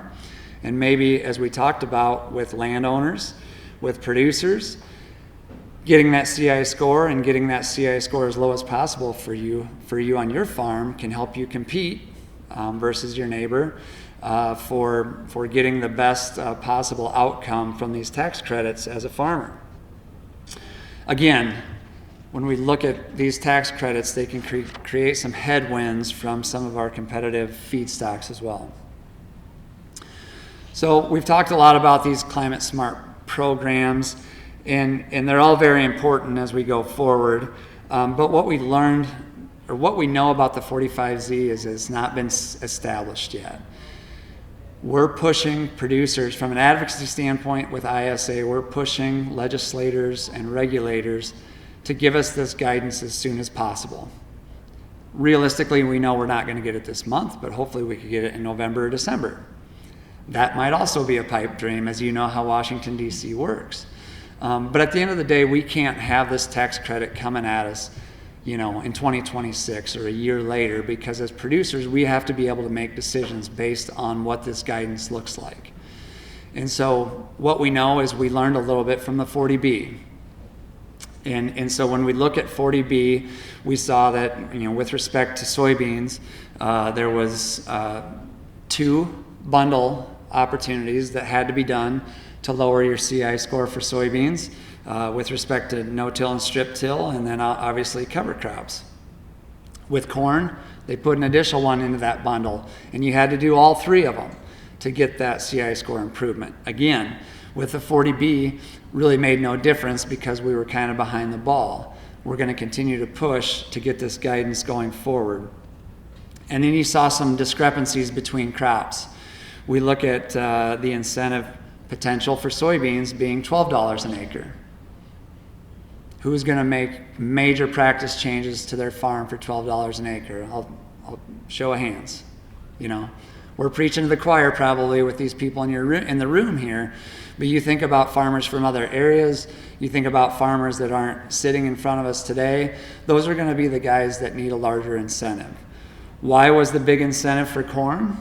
A couple different things, and it really comes down to the model they're using and how they make those calculations. Obviously, you're dealing with more bushels with corn. You're dealing with different conversions from, a bushel of corn to gallons of ethanol produced versus, 58 bushels of beans, for example, as an example yield, and only 12 pounds of oil produced from that. So there's some discrepancies there and disparities that we need to work through, but some of those things that we're learning from 40B, it can offer us some guidance as we're talking to regulators and legislators. And specifically, and I hate to say this to the room, we're going to have to work specifically with the Department of the Treasury, right? Who wants to go talk to the Treasury Department? Who wants to be friends with the IRS? That's a scary proposition, but going forward, they're going to be our biggest proponent for farmers. And so we have to have those tough conversations for everyone sitting in this room for the Iowa farmers. So what kind of feedback do we want to give them? And we've been working on this for a long time now this summer, but we want to make sure certain things are encompassed in this 45Z guidance. One of them is that the program is voluntary. We don't want to force this on every single producer in the state of Iowa. That should be easy, right? You can utilize it if you want to and make some more dollars at your farm gate, or you don't have to. We want to make sure that we can bundle these things together, but you don't have to bundle every single one of them together. Maybe you want to try some different tillage practices, but you're still scared of the cover crop situation. That can still be an option for you going forward. We don't want mandates, and we want to acknowledge that everyone's farm's different, and we can't fit every single thing into one box. I would love to go out and preach to the countryside that no-till, strip-till, and cover crops is where it's at, because that's what I do on my farm, right? But I know that the producer down the road has a different opinion than that, and that's okay. My system's not perfect, and their system's not perfect, but what works for them. And so we want to make sure that it's not a one-size-fits-all. And at the end of the day, if the requirements for traceability with the 45Z become too cumbersome, paperwork heavy, regulated, and the fact is that it could cost you money to get these CI scores for your farm, well, if it's going to cost you so much money, maybe the tax credit's not going to be worth it. So we need to make sure that the record keeping, the traceability of these products is not going to be too prohibitive from a monetary standpoint. So again, opportunity creates other challenges. And again, the number one priority we have as ISA right now with respect to our legislators and our regulators, and specifically the Department of the Treasury as we move forward with this guidance with 45Z, is that we're seeing some changes in the environment. And we look specifically at soybean oil as a feedstock. 3 years ago, in September of 2021, soybean oil was used as 50% of the feedstocks for all biofuels created. Today, it's 35%. We've just constantly dwindled down over the last 3 years, and that's an issue. We know that used cooking oil and animal fats and tallows are a preferred feedstock, and that's because of some of the models and the carbon intensity scores that have been placed on these models that have inhibited us as soybean producers a little bit from a carbon intensity scoring standpoint. So with that, we've seen an increased demand from the refiners to use UCO, used cooking oil, and tallows in their biorefining process. And that becomes an issue. Why is it an issue? It's because they want the most efficient product available.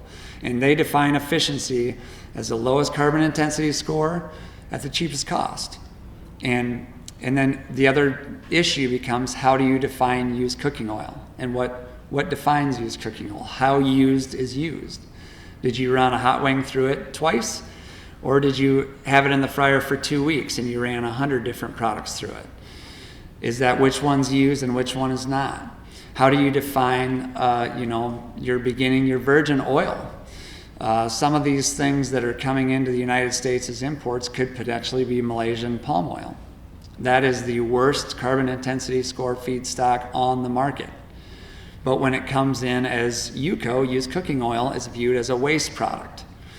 Even though, like I said, they only ran hot wings through it twice, suddenly it's used cooking oil. It has a carbon intensity score of 0, and the only carbon intensity score that tags along with it then from that point on is a transportation carbon intensity. And so that's a real challenge for soybeans. Absolutely a challenge for us as an industry, and we're working to try to get some of those things corrected, but it's an uphill battle. We got a lot of people that don't necessarily prefer us as the feedstock, and I'll get more into that. So soybeans are fighting an uphill battle, especially on the West Coast. It's a give and a take there. Currently, the West Coast, specifically California, is our best customer. As most people know that watch the news, they want us to be completely gone in probably less than 10 years, and electrification is on their mind. So this is going to be a continued talking point as we go forward. And this is kind of really gets into the nuts and bolts of why we're challenged as a soybean industry. It's because almost 50% of our carbon intensity score comes from the indirect land use change component of the carbon intensity scoring from that GREET model. And so that's frustrating for me as a farmer because I know here in the United States, the data's out there, the amount of row crop production or the amount of acres used as row crop production in the United States peaked out around 1993, give or take, and it's been continually dwindling down since then because of some conservation practices, some increased forestry, urban sprawl. You look no further than Ankeny and Des Moines area or Sioux Falls and the amount of farmland coming out of production there. We know in the United States this is not an issue, and it will not be an issue going forward, but we have to get that corrected in that modeling, or soybeans will continue to play second fiddle to some of these other feedstocks. So again, when we look at that, we need to figure out how we can get that problem corrected, get that ILUC score to be more favorable for us, and then become more competitive as a feedstock. So what's that look like then? And if there's any slide you remember from today, outside of Ryan's slides, you got to look at those too, but that I presented today, this is the one. This clearly depicts from 2019 through 2024 the importation of used cooking oil and tallows into the United States for biofuel production. And as you can see, the first 3 years, 19, 20, and 21, wasn't much of a deal. Kind of flat line, didn't increase much. 2022, we started to notice some increases. 2023, we get more exponential curve going on there, and 2024 is no different. In fact, it's steeper and becoming more aggressive. That's a big deal, and it's an issue for what we're, again, advocating for as soybean farmers. Some of this came because of what happened in the European Union. The European Union had a lot of these used cooking oils coming in from South Asia, China, Brazil, tallow from Brazil, and they started realizing there was probably some fraud going on, whether it was actually used cooking oil, whether it was, potentially had some other components to it, such as palm oil and those sorts of things, and they cracked down on it. And so they stopped the importation of these products into their country, or into the EU, and so a lot of those started getting shifted over to the United States. And we're seeing it right here. And so specifically, again, the numbers that are eye-opening to me is that in the last year and a half, January of 23 to July 2024, we've imported over 8.5 billion pounds of UCO and tallow from foreign countries into the United States. We've displaced the amount of oil that would be equivalent to crushing 700 million bushels of soybeans. As a relative example, Iowa produces 573 million bushels of soybeans in 2023. That's a large number. We're displacing the state of Iowa soybeans from these imports. And so what's the impact to you on your farm? What's the bottom line? About $1.30 per bushel, negative impact to your soybean price. $75 an acre, or a large example as a 500-acre soybean farmer, it's going to cost you about $37,500 per year. So this is an incredible issue, like my hair's on fire. And so we want to put this in front of you because I think as soybean farmers and advocate members of the Iowa Soybean Association, we've done an incredibly good job here in the last 2 months, and even in the last week. We had over 150 letters submitted to our local House of Representative folks from here in the state of Iowa to encourage them to sign on to a letter that we've composed to the Department of the Treasury, saying that we need to get this 45Z right, and we need to get it right the first time, because this is not only costing Iowa and United States soybean farmers a lot of money in a time when things are kind of tight anyway, but it's also sending U.S. taxpayer dollars overseas to support, imports from other countries. And a lot of times the used cooking oils are coming in here for refining, and the fuel is going back out to the European Union. And so it's kind of a double whammy that U.S. taxpayer dollars are supporting this and not supporting domestically produced feedstocks. So within Washington, D.C., as regulators, as legislators, there's some questions with regard to what we're proposing here. Do we want to change the way we're bringing these imports in, how we're testing them, how used is used? Can we detect Malaysian palm oil? Those sorts of things. And there's some practices being looked at right now to do that sort of thing. In my mind, as a soybean producer, it's as simple as making sure that the 45Z sticks to its original intent with rewarding domestically produced feedstocks. And we can, not discourage trade partners from China or Brazil. We don't need to discourage or put tariffs on their products coming in. But if we can just place those tax incentives from our biofuels policy only on domestically produced feedstocks, it's going to be a win for the entire country. So we've had a really strong effort, again, over the last two months, and specifically even last week, to get our state representatives to sign on to this letter and really make a strong push for Iowa soybean farmers and the future of our farms. Lastly, I want to not be too negative here, but I want to invoke a sense of urgency amongst all of us. We're all advocates for agriculture, and we're all advocates for soybeans. If you are an advocate member of the Iowa Soybean Association, thank you. As you know, as a producer producing 250 bushels of soybeans or more, you are a member of the Iowa Soybean Association. If you're not an active member, you can talk to the folks in the back to make sure you're registered within the system. But then I would also ask that you consider becoming an advocate member of the Iowa Soybean Association as well, because our team has done an extremely good job making sure that these hot topic issues are in front of us.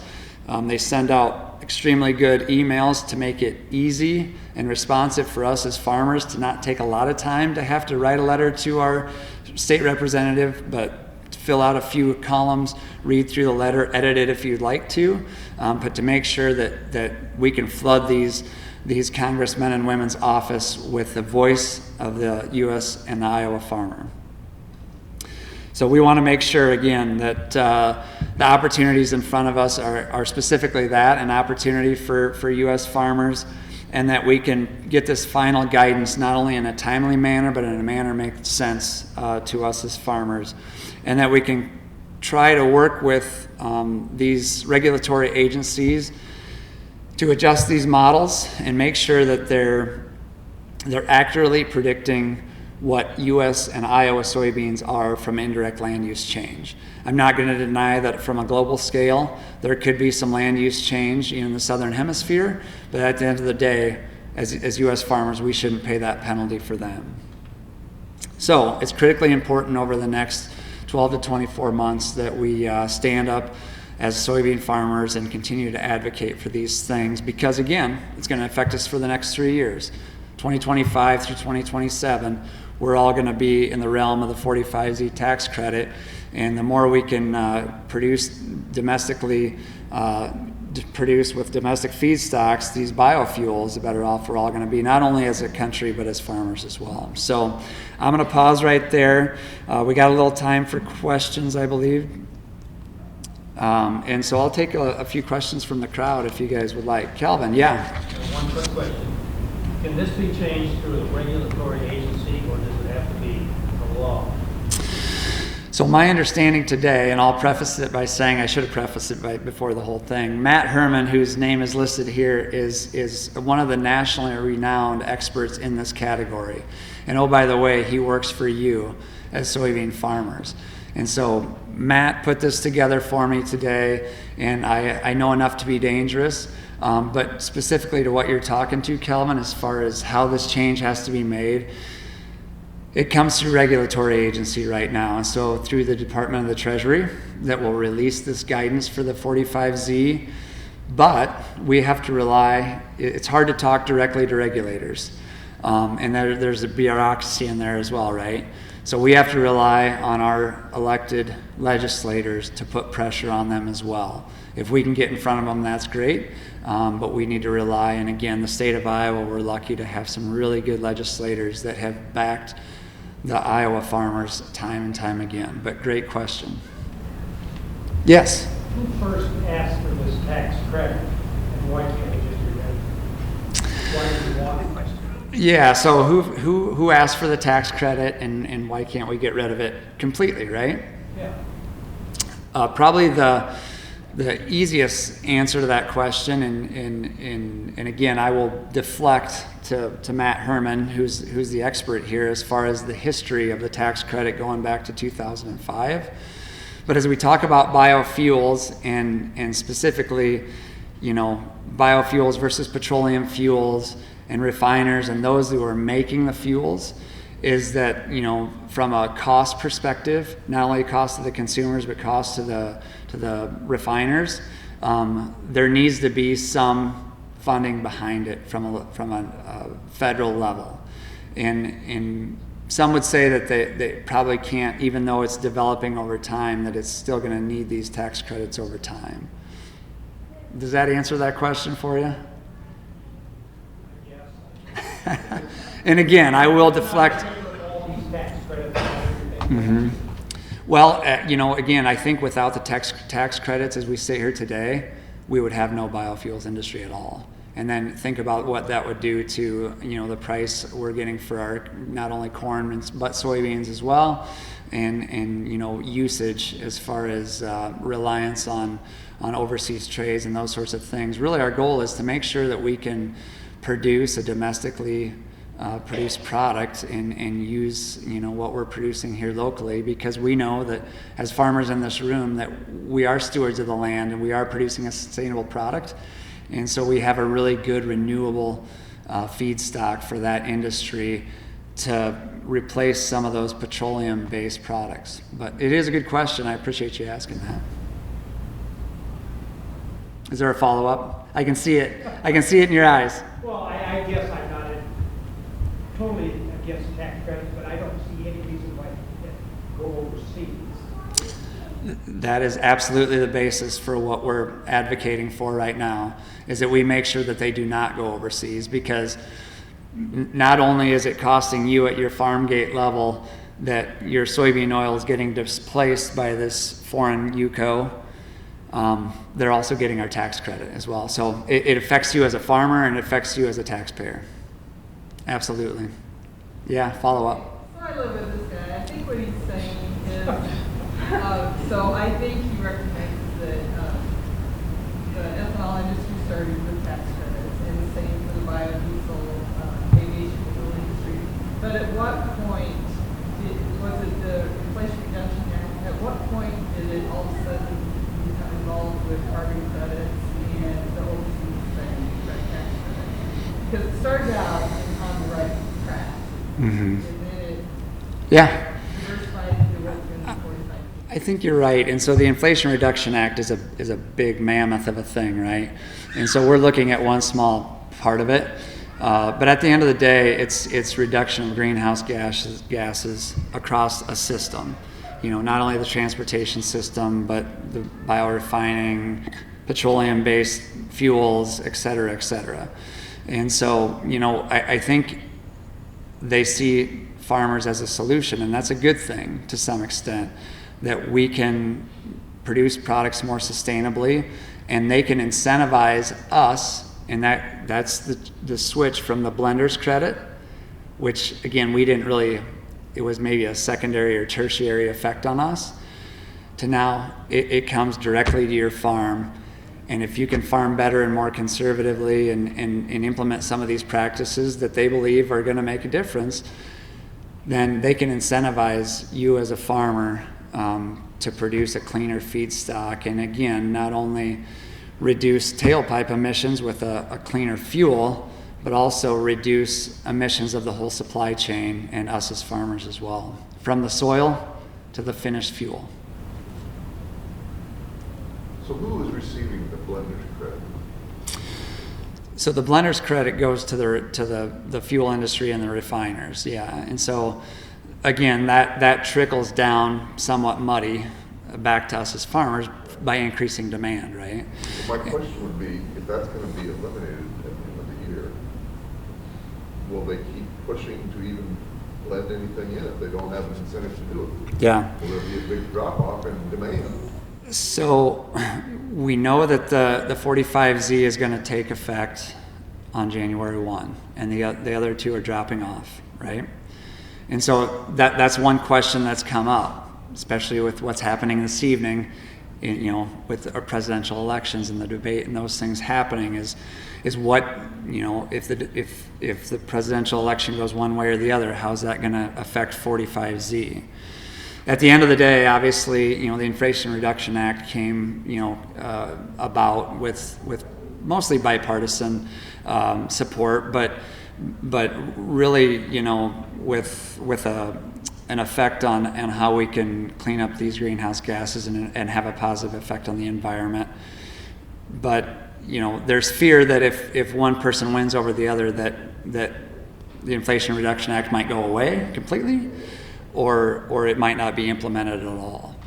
But that would be bad for everyone, right? So they could not finalize the rules, they could not give us guidance, but that could result in no credits for anybody, right? And I don't think anybody wants to see that happen, but that would be a bad outcome for everyone, the fuels industry, the farmers, the environment, et cetera, et cetera. So I think, again, if there's one thing we talk about that's probably the most bipartisan is probably the thing we're talking about today, is conservation, greenhouse gas, reduction in greenhouse gas emissions, and those sorts of things, as we talk to legislators, seems to be very bipartisan, which is a rarity these days. But doesn't, if you had to follow the requirements that you put up there, and very, very few people that are actually following those, then there is no payment out for it, and if they're not gonna have the blender's credit, they pretty much just wipe this all off. I mean, That's why we're really pushing to make sure this guidance is released before the end of the year, because it's critical for us as farmers to make plans for 2025 crop, and it's critical to the whole industry.